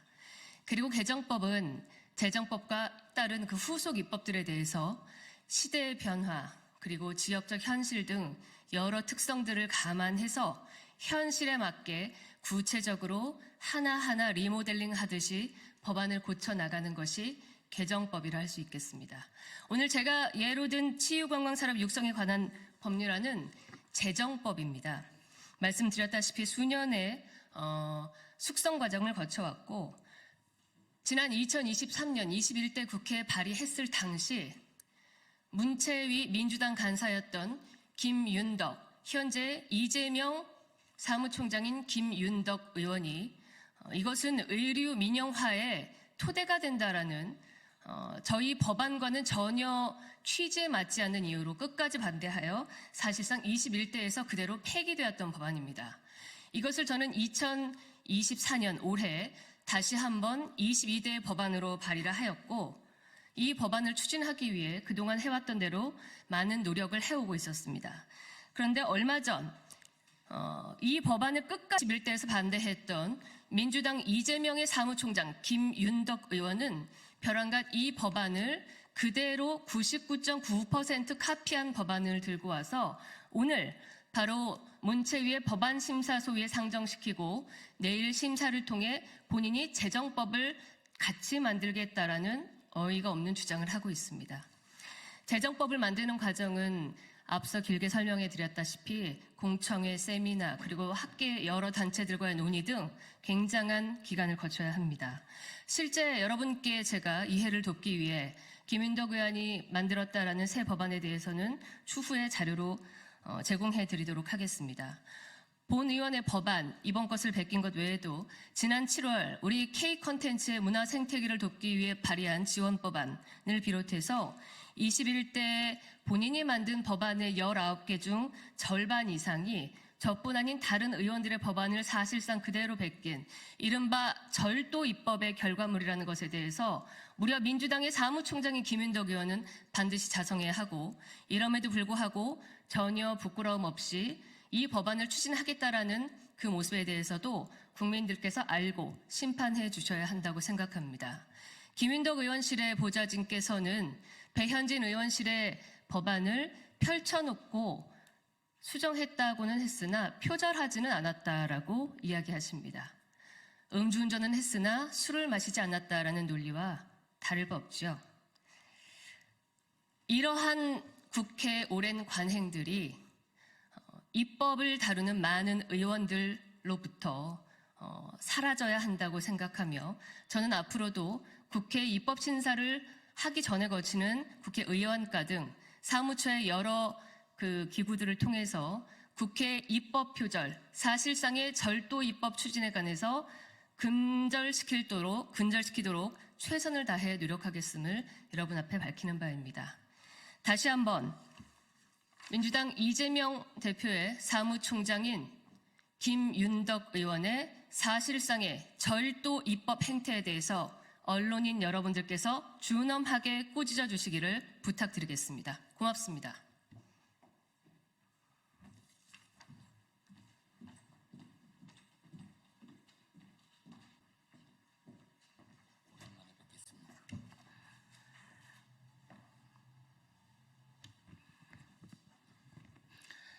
안녕하십니까. 조국혁신당 대변인 김보협입니다.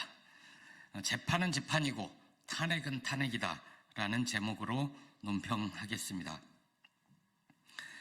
이재명 더불어민주당 대표의 지난 15일 재판의 여진이 계속되고 있습니다. 조국혁신당은 이 대표에 대한 충격적인 실형 선고 직후 유독 야당 대표에게만 가혹한 판결, 국민께서 납득하겠나라는 제목의 논평에서 판결의 문제점을 조목조목 지적한 바 있습니다.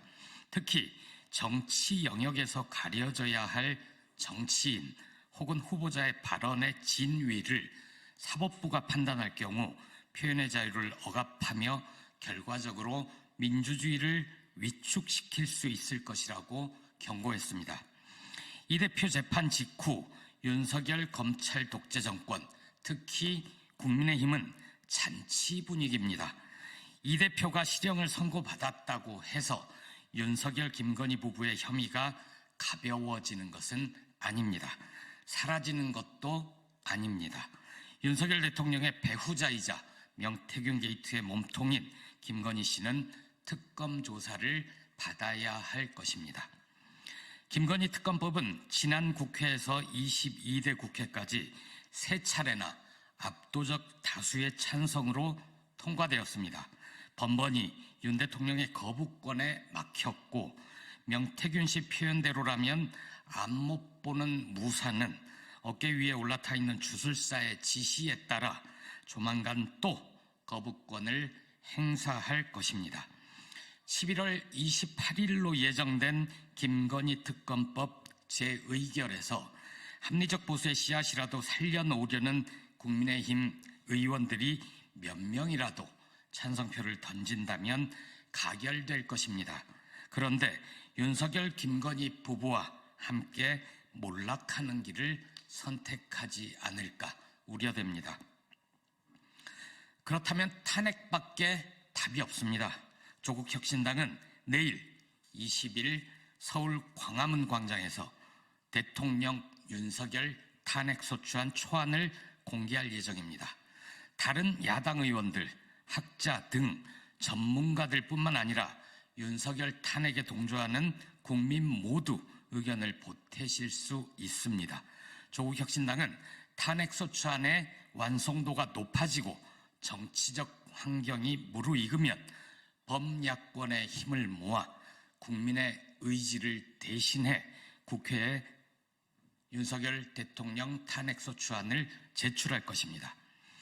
이재명 대표의 1심 유죄 판결이 김건희 특검법과 대통령 윤석열 탄핵에 영향을 끼칠 수는 있습니다. 하지만 재판은 재판이고 특검은 특검이고 탄핵은 탄핵입니다. 윤석열, 김건희 부부가 탄핵을 피하는 유일한 길은 김건희 특검법을 수용하는 것입니다. 있는 그대로 범죄 혐의를 털어놓고 주권자인 국민께 용서를 구해야 합니다. 그렇지 않을 경우 조국혁신당은 윤석열 검찰 독재 정권 조기 종식을 바라는 국민과 함께 대통령 윤석열을 파면한다.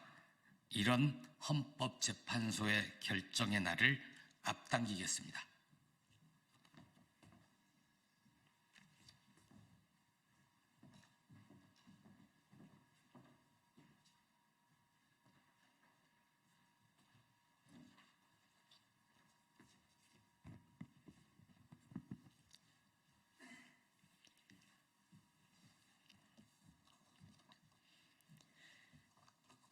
네, 진보당 브리핑 시작하겠습니다.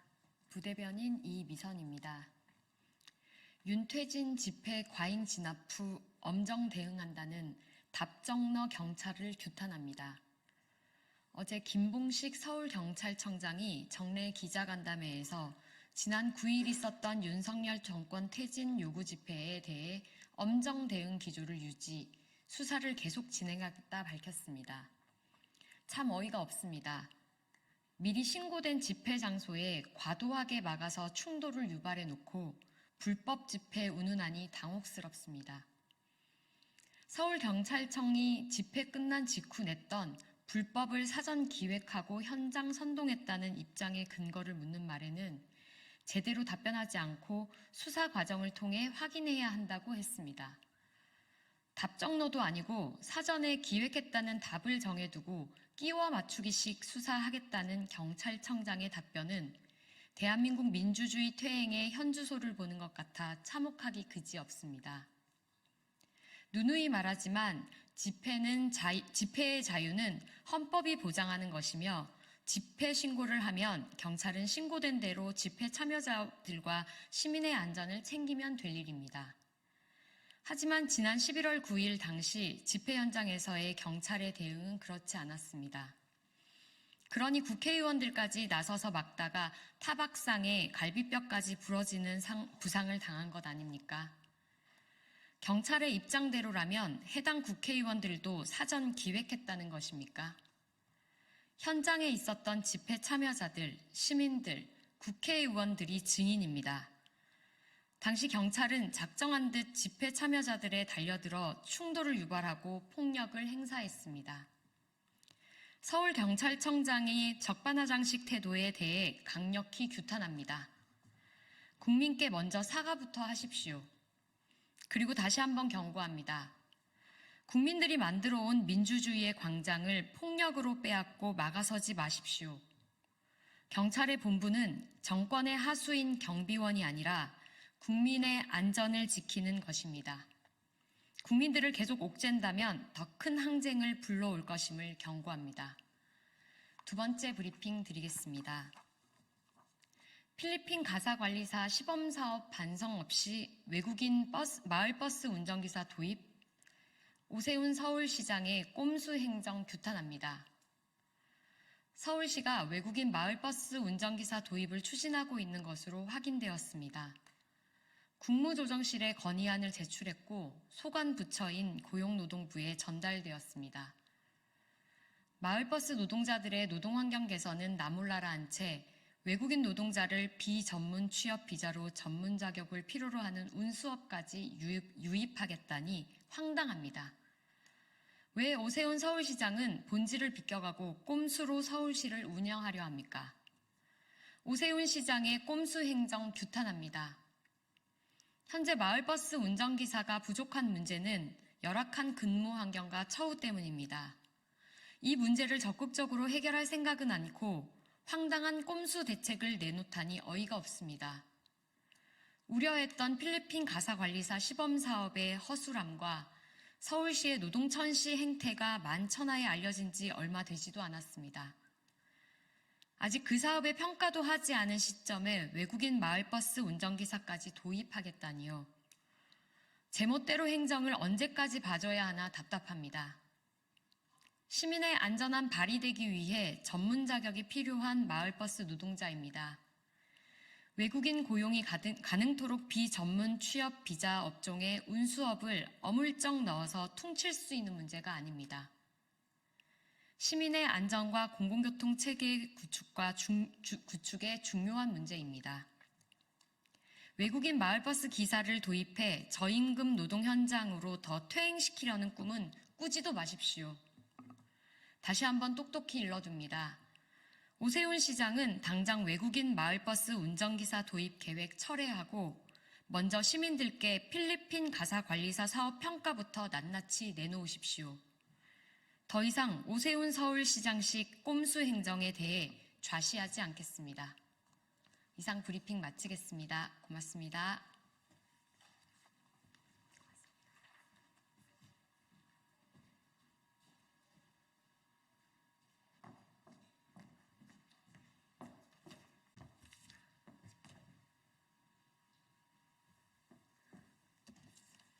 안녕하십니까. 국민의힘 수석대변인 한지아입니다. 검찰이 경기도 법인카드 사적 유용 혐의와 관련해 이재명 대표를 기소했습니다. 경기도민의 혈세를 사사로이 썼다는 것이 사실이라면 도덕적으로나 법적으로 심각한 문제가 아닐 수 없습니다. 검찰은 철저한 공소 유지를 통해 사건의 진상을 규명하고 엄중하게 사법적 책임을 물어야 할 것입니다. 법은 만인에게 평등하다는 보편적 상식이 이 대표에게만 예외일 수는 없습니다. 얼마 전 이재명 대표가 1심 선고 전에 법대로를 외쳤습니다. 다시 하겠습니다. 얼마 전 이재명 대표가 1심 선고 전에 법대로를 외쳤습니다. 이제 법정에서 진실이 밝혀지길 바랍니다.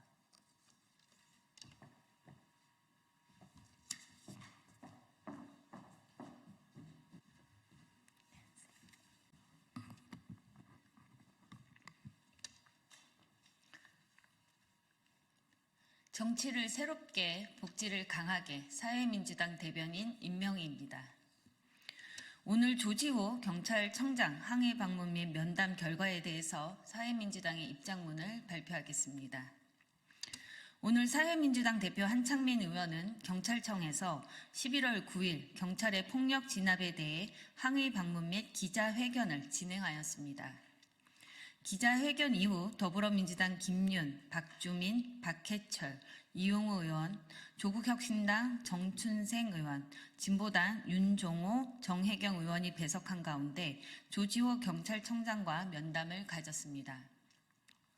경찰의 폭력 진압에 대한 대국민 사과와 연행된 조합원 노동자들에 대한 강제 수사 중단, 재발 방지 대책을 요구하였으나 조지호 경찰청장은 절제된 공권력 행사였다는 입장을 고수하며 반성 없는 태도로 일관했습니다.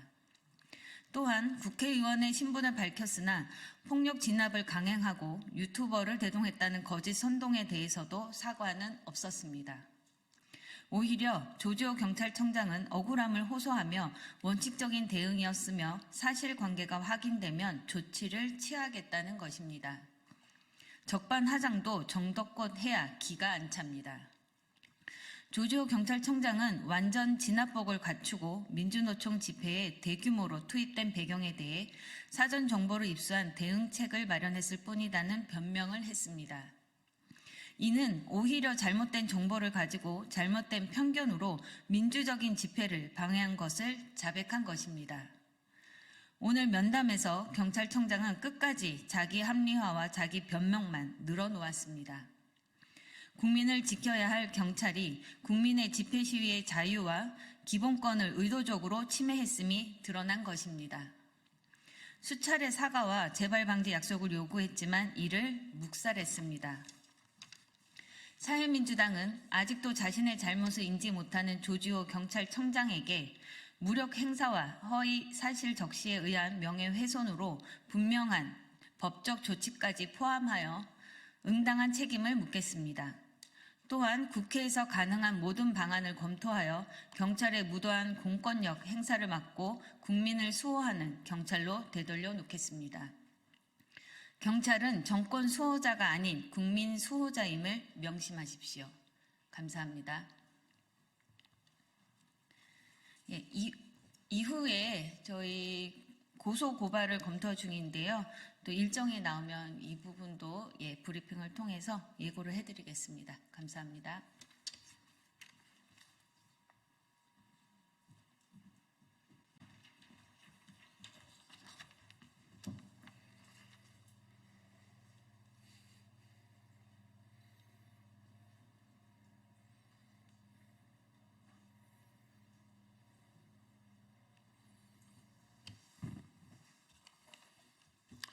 시작하겠습니다. 진보당 수석 대변인 홍성규입니다.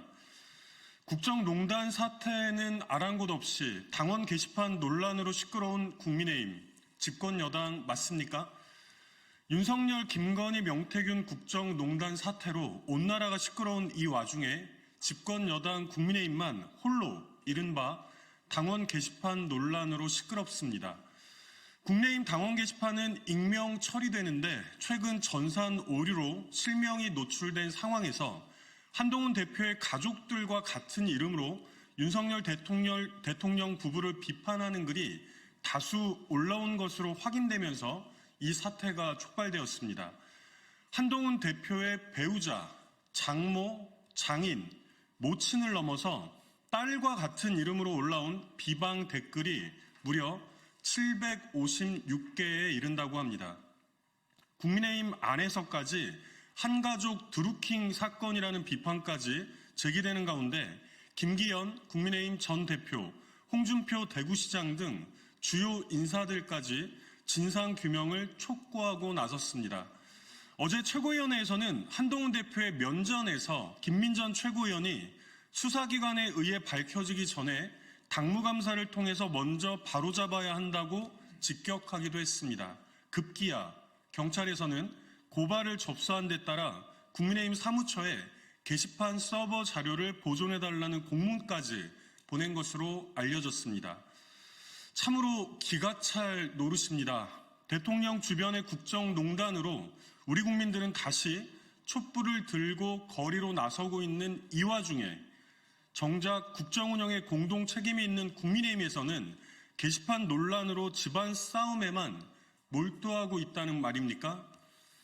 참으로 한가롭습니다. 민망함을 넘어서 그야말로 분노스럽게 짝이 없습니다. 무자격 대통령을 배출한 무자격 집권 여당답습니다.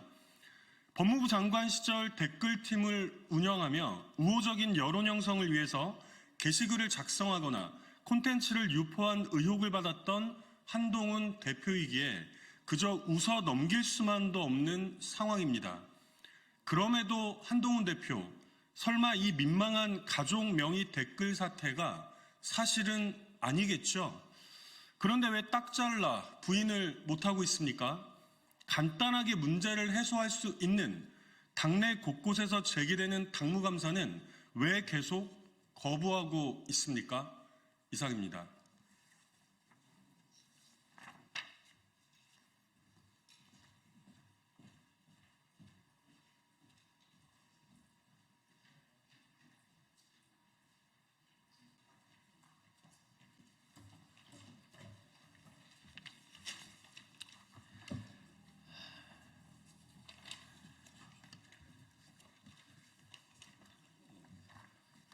우리 영원이도 앞으로 와. 고맙습니다. 준비되면 시작할까요?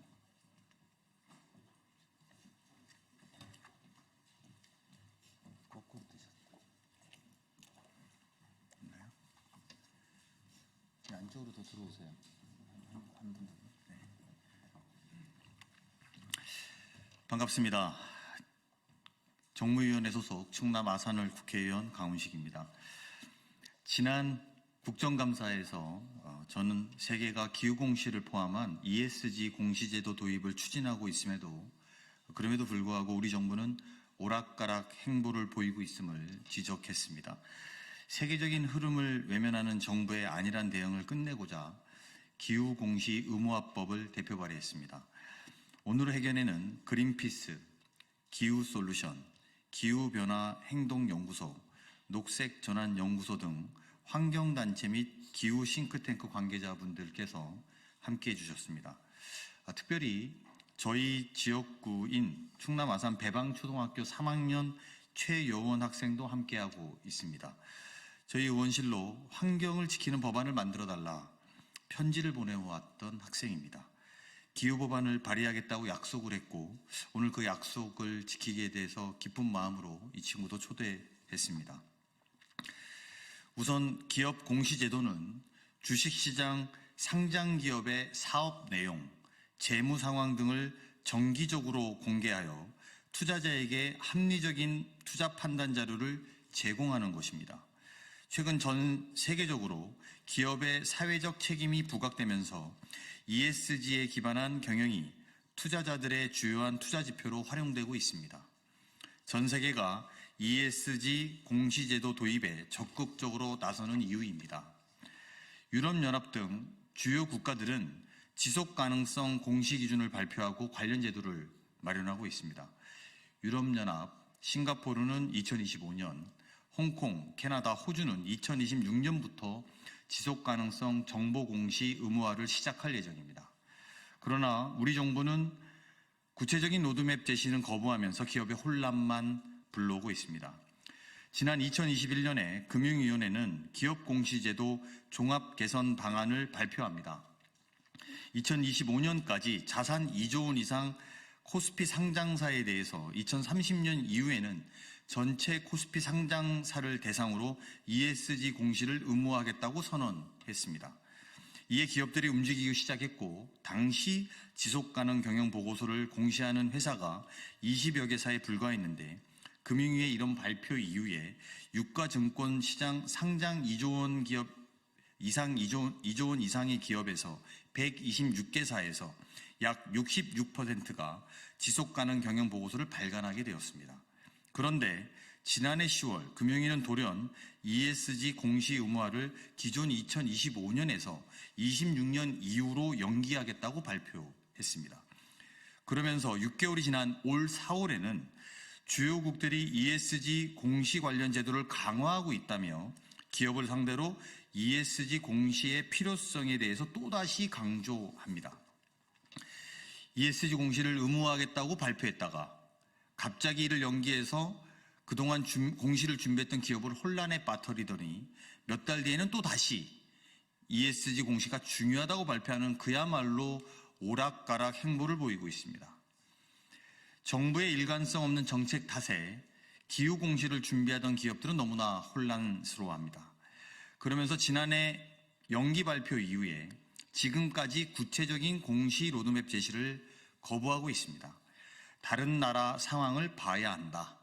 기업의 상황을 봐야 한다면서 회피로만 일관하고 있는 것이 현 정부의 현실입니다. 전 세계적 흐름에 우리나라만 뒤처질 수 없기 때문에 기후공시 의무화법을 대표 발의했습니다. 전 세계 투자자들이 우리나라 기업을 외면하는 예정된 미래를 바라보고만 있을 수 없기 때문입니다.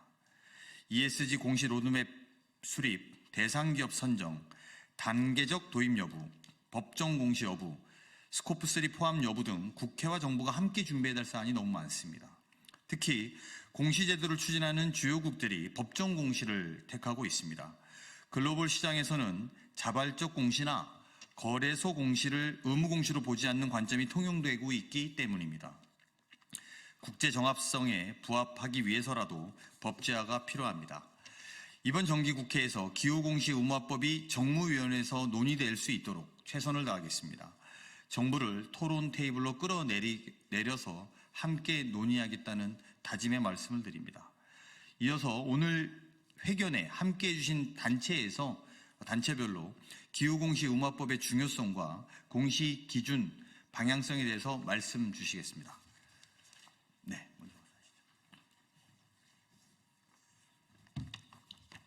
기후변화행동연구소 소장 최동진입니다. 지금 아제르바이잔 바쿠에서는 기후변화 당사국 총회가 진행되고 있습니다. 여기에 참여하고 있는 많은 전문기관들이 2024년은 지구 평균 온도가 산업화 이전에 비해서 1.5도를 넘어서는 첫 해가 될 것이라고 합니다. 기후위기는 이제 발등의 불을 넘어 인류의 노력으로 해결하기 어려운 시점에 가까워지고 있습니다.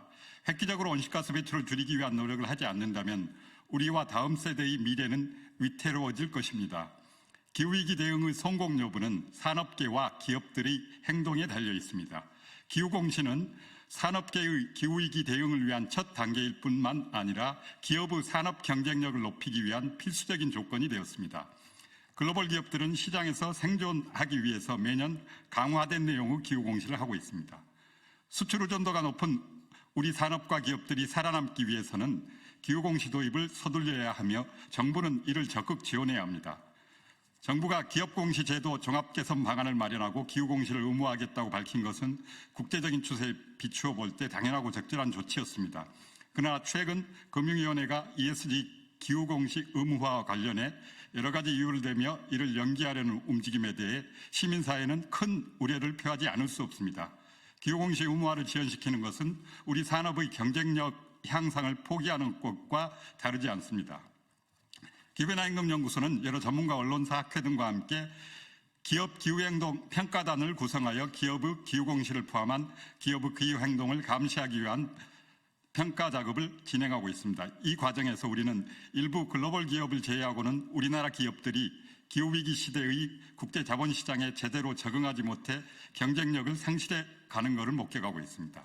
정부는 기업들의 기후대응 역량과 산업 경쟁력을 높이기 위해 기후공시를 의무화하고 기업들의 기후공시 활동을 적극적으로 지원해야 합니다. 이러한 차원에서 강훈식 의원이 대표 발의한 기후공시 의무화법은 매우 시의적절하고 중요한 제안이며 우리는 이를 적극 지지하고 지원합니다.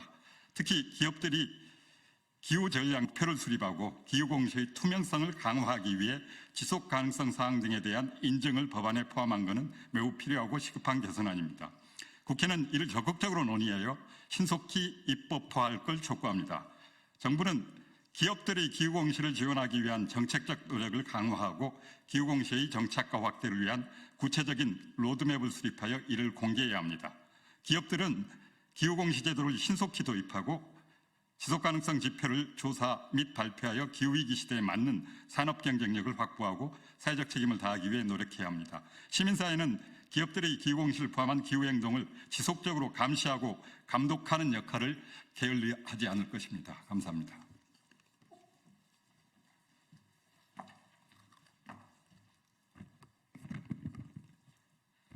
네, 안녕하세요. 저는 녹색전환연구소 지연영 변호사입니다. 금융위원회와 한국회계기준원 지속가능기준위원회에서 마련한 지속가능성 공시기준 최종안이 올해 안에 발표를 앞두고 있습니다. 저는 곧 발표될 최종안에 반영되어야 할 사항에 대해 저희 기후환경 NGO 및 민간 싱크탱크 연대의 입장을 밝히고자 합니다. 정부에서 국제지속가능성기준위원회가 마련한 공시기준을 도입하기로 결정했다면 최소한 ISSB 기준선에 부합하는 국내 기준을 수립하여 국제정합성, 비교 가능성 및 신뢰성 원칙을 확보해야 합니다. ISSB는 본인들이 제시한 지속가능성 공시기준이 투자자의 정보 요구를 충족하기 위한 지속가능성 공시의 포괄적인 기준선으로 각 도입 국가에서 최소한 이를 따르되 더 강화된 기준을 마련할 수 있다고 밝히고 있습니다. 그런데 우리 KSSB 초안은 기후의 사항의 경우 선택 공시, 산업 기반 지표의 경우 선택 공시, 탄소 가격, 톤당 가격 선택 공시와 같이 ISSB가 제시하는 최소한의 공시 기준보다 국내 기준을 더 낮추고 있습니다. 이러한 완화로 인해 국내 공시 인프라가 국제 자본시장에서 경쟁력을 잃을 위험을 높일 수 있으며 기업 입장에서 국내의 기준을 이중으로 관리해야 하는 부담만 가중되는 한편 국내 투자자들은 불충분한 정보 공시로 상대적으로 불리한 입지에 놓이게 됩니다. 특히 공급망 배출원을 포함한 스콥3 온실가스 배출량의 경우 기업 배출량의 평균 4분의 3을 차지할 정도로 중요한 만큼 기업과 투자자가 가치사슬 측면에서 어떤 활동에 온실가스 배출량이 집중되는지 파악하기 위해 반드시 의무화되어야 하며 이미 뒤처진 국내 공시 의무화 일정을 고려할 때 그 시행이 유예되어서는 안 됩니다. 다만 처벌 조건을 완화하는 것이 가능하며 이것이 ISSB의 글로벌 베이스라인에 부합하는 방안입니다. 노르웨이 국부펀드, 네덜란드 연기금, 캐나다 국민연금, 캘리포니아 공무원 연기금 등 글로벌 연기금과 투자자들은 자본시장에 일관되고 비교 가능한 정보를 제공하기 위해서는 KSSB 기준이 ISSB 기준과 완전히 일관되어야 한다고 촉구했습니다. 이들은 스콥3 온실가스 배출량 공시가 투자자들에게 중요하다고 강조하며 여기에 유예기간을 제시하는 것은 적절치 않다고 의견을 제출했습니다. 세계 최대 책임투자 협의체인 PRI도 한국이 ISSB 기준에 부합한 지속가능성 공시표준을 법정 보고체계에 2026년부터 도입해야 한다고 촉구했습니다. 이에 금융위원회에 조속한 공시 의무화 로드맵 공개와 더불어 글로벌 기준점에 맞는 공시 기준을 수립해야 한다는 점을 거듭 강조하고 싶습니다. 이상입니다.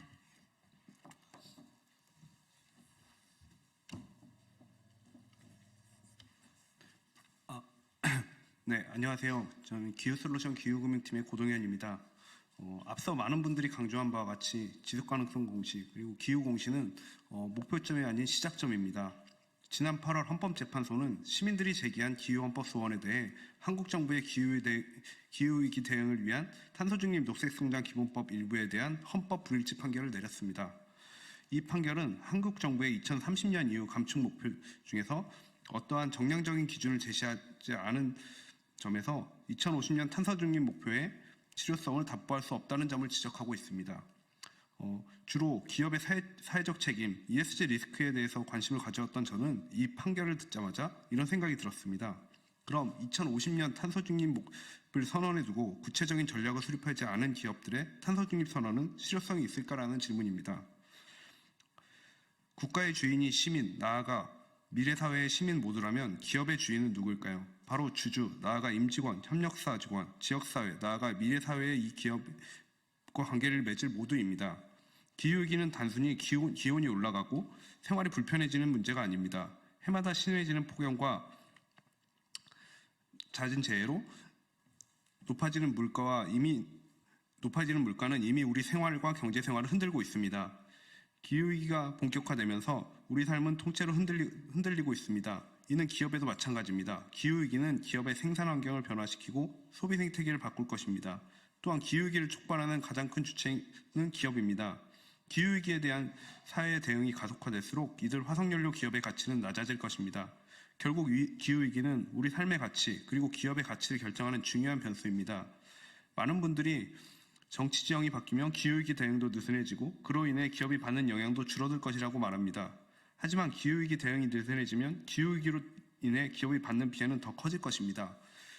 이제 누구도 이 사실을 부정하지 않습니다. 또한 점차 다원화되는 세계에서 한 지역의 기후대응 방향이 바뀐다고 해도 전 세계적인 기후대응 기조를 바꾸지는 못합니다. 지속가능 공시가 요구되는 글로벌 수준의 기업들일수록 이는 더욱 분명합니다.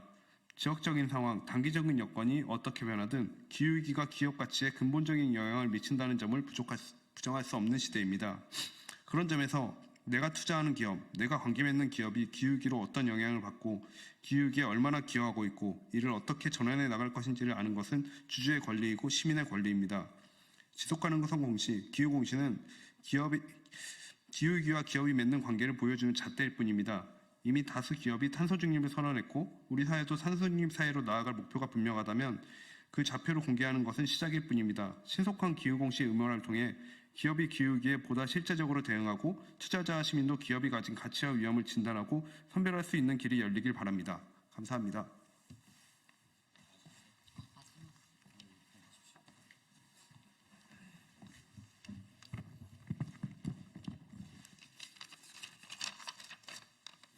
안녕하십니까. 그린피스 기후에너지 캠페이너 양연호입니다.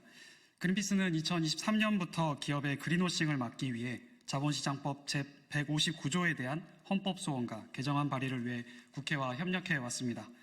오늘 강훈식 의원님께서 대표로 발의하신 개정안에 대해서 적극 지지하며 앞으로도 법안 통과를 위해 힘써주실 점에 대해 미리 감사 말씀드립니다.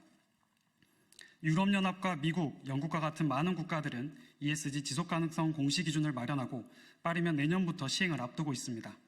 일본과 홍콩 역시 아시아 지역에서 증시 자금 유입을 위해 그리고 지속가능한 금융허브로 자리매김하기 위해 공시 의무화 도입 준비를 마친 상태입니다.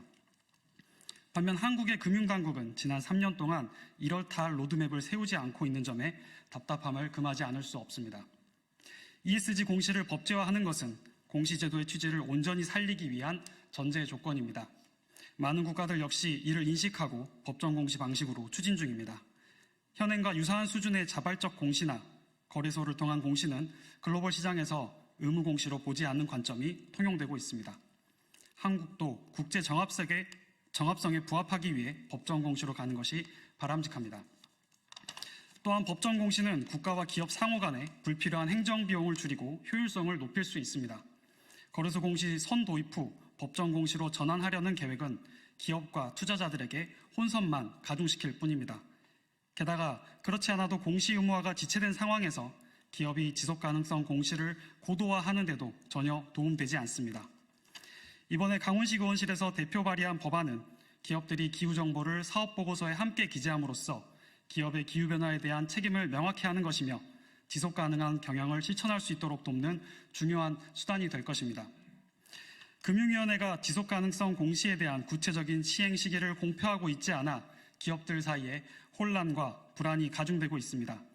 더 이상 지체해서는 안 됩니다. 발표를 유예할수록 기업의 부담만 커질 뿐입니다. 금융위는 올해 말까지 명확한 로드맵을 제시해야 합니다. 기후공시 의무화는 단순히 기업의 업무를 가중시키는 문제로 바라봐서는 안 됩니다. 기후공시는 기업의 경영진이 기후변화 문제를 더 이상 외부 효과로 치부하지 않고 책임을 인식하고 그에 따르는 책무를 다하게 만드는 역할을 할 것입니다. 이와 함께 투자자, 소비자, 나아가 기업의 경영활동으로 인해 영향을 받는 모든 이해관계자에 대한 사회적 신뢰를 구축할 수 있는 기반을 제공할 것입니다. 초당적으로 이번 자본시장법 개정안을 조속히 통과시켜 주시기를 촉구합니다. 감사합니다. 끝난 거죠. 네, 그 기자 여러분, 오늘 말씀 들어서 다 아시겠습니다만 미래 세대를 위한 기후 변화를 책임 있는 주체인 기업들이 좀 나서서 의무감을 가지고 하겠다는 법이니만큼 앞으로도 저희 단체들과 저희 의원실의 법안에 관심 가져주시고 또 지속적으로 많이 알려주셨으면 좋겠습니다. 예, 그러면 기자회견 모두 마치고 이동하도록 하겠습니다. 수고하셨습니다.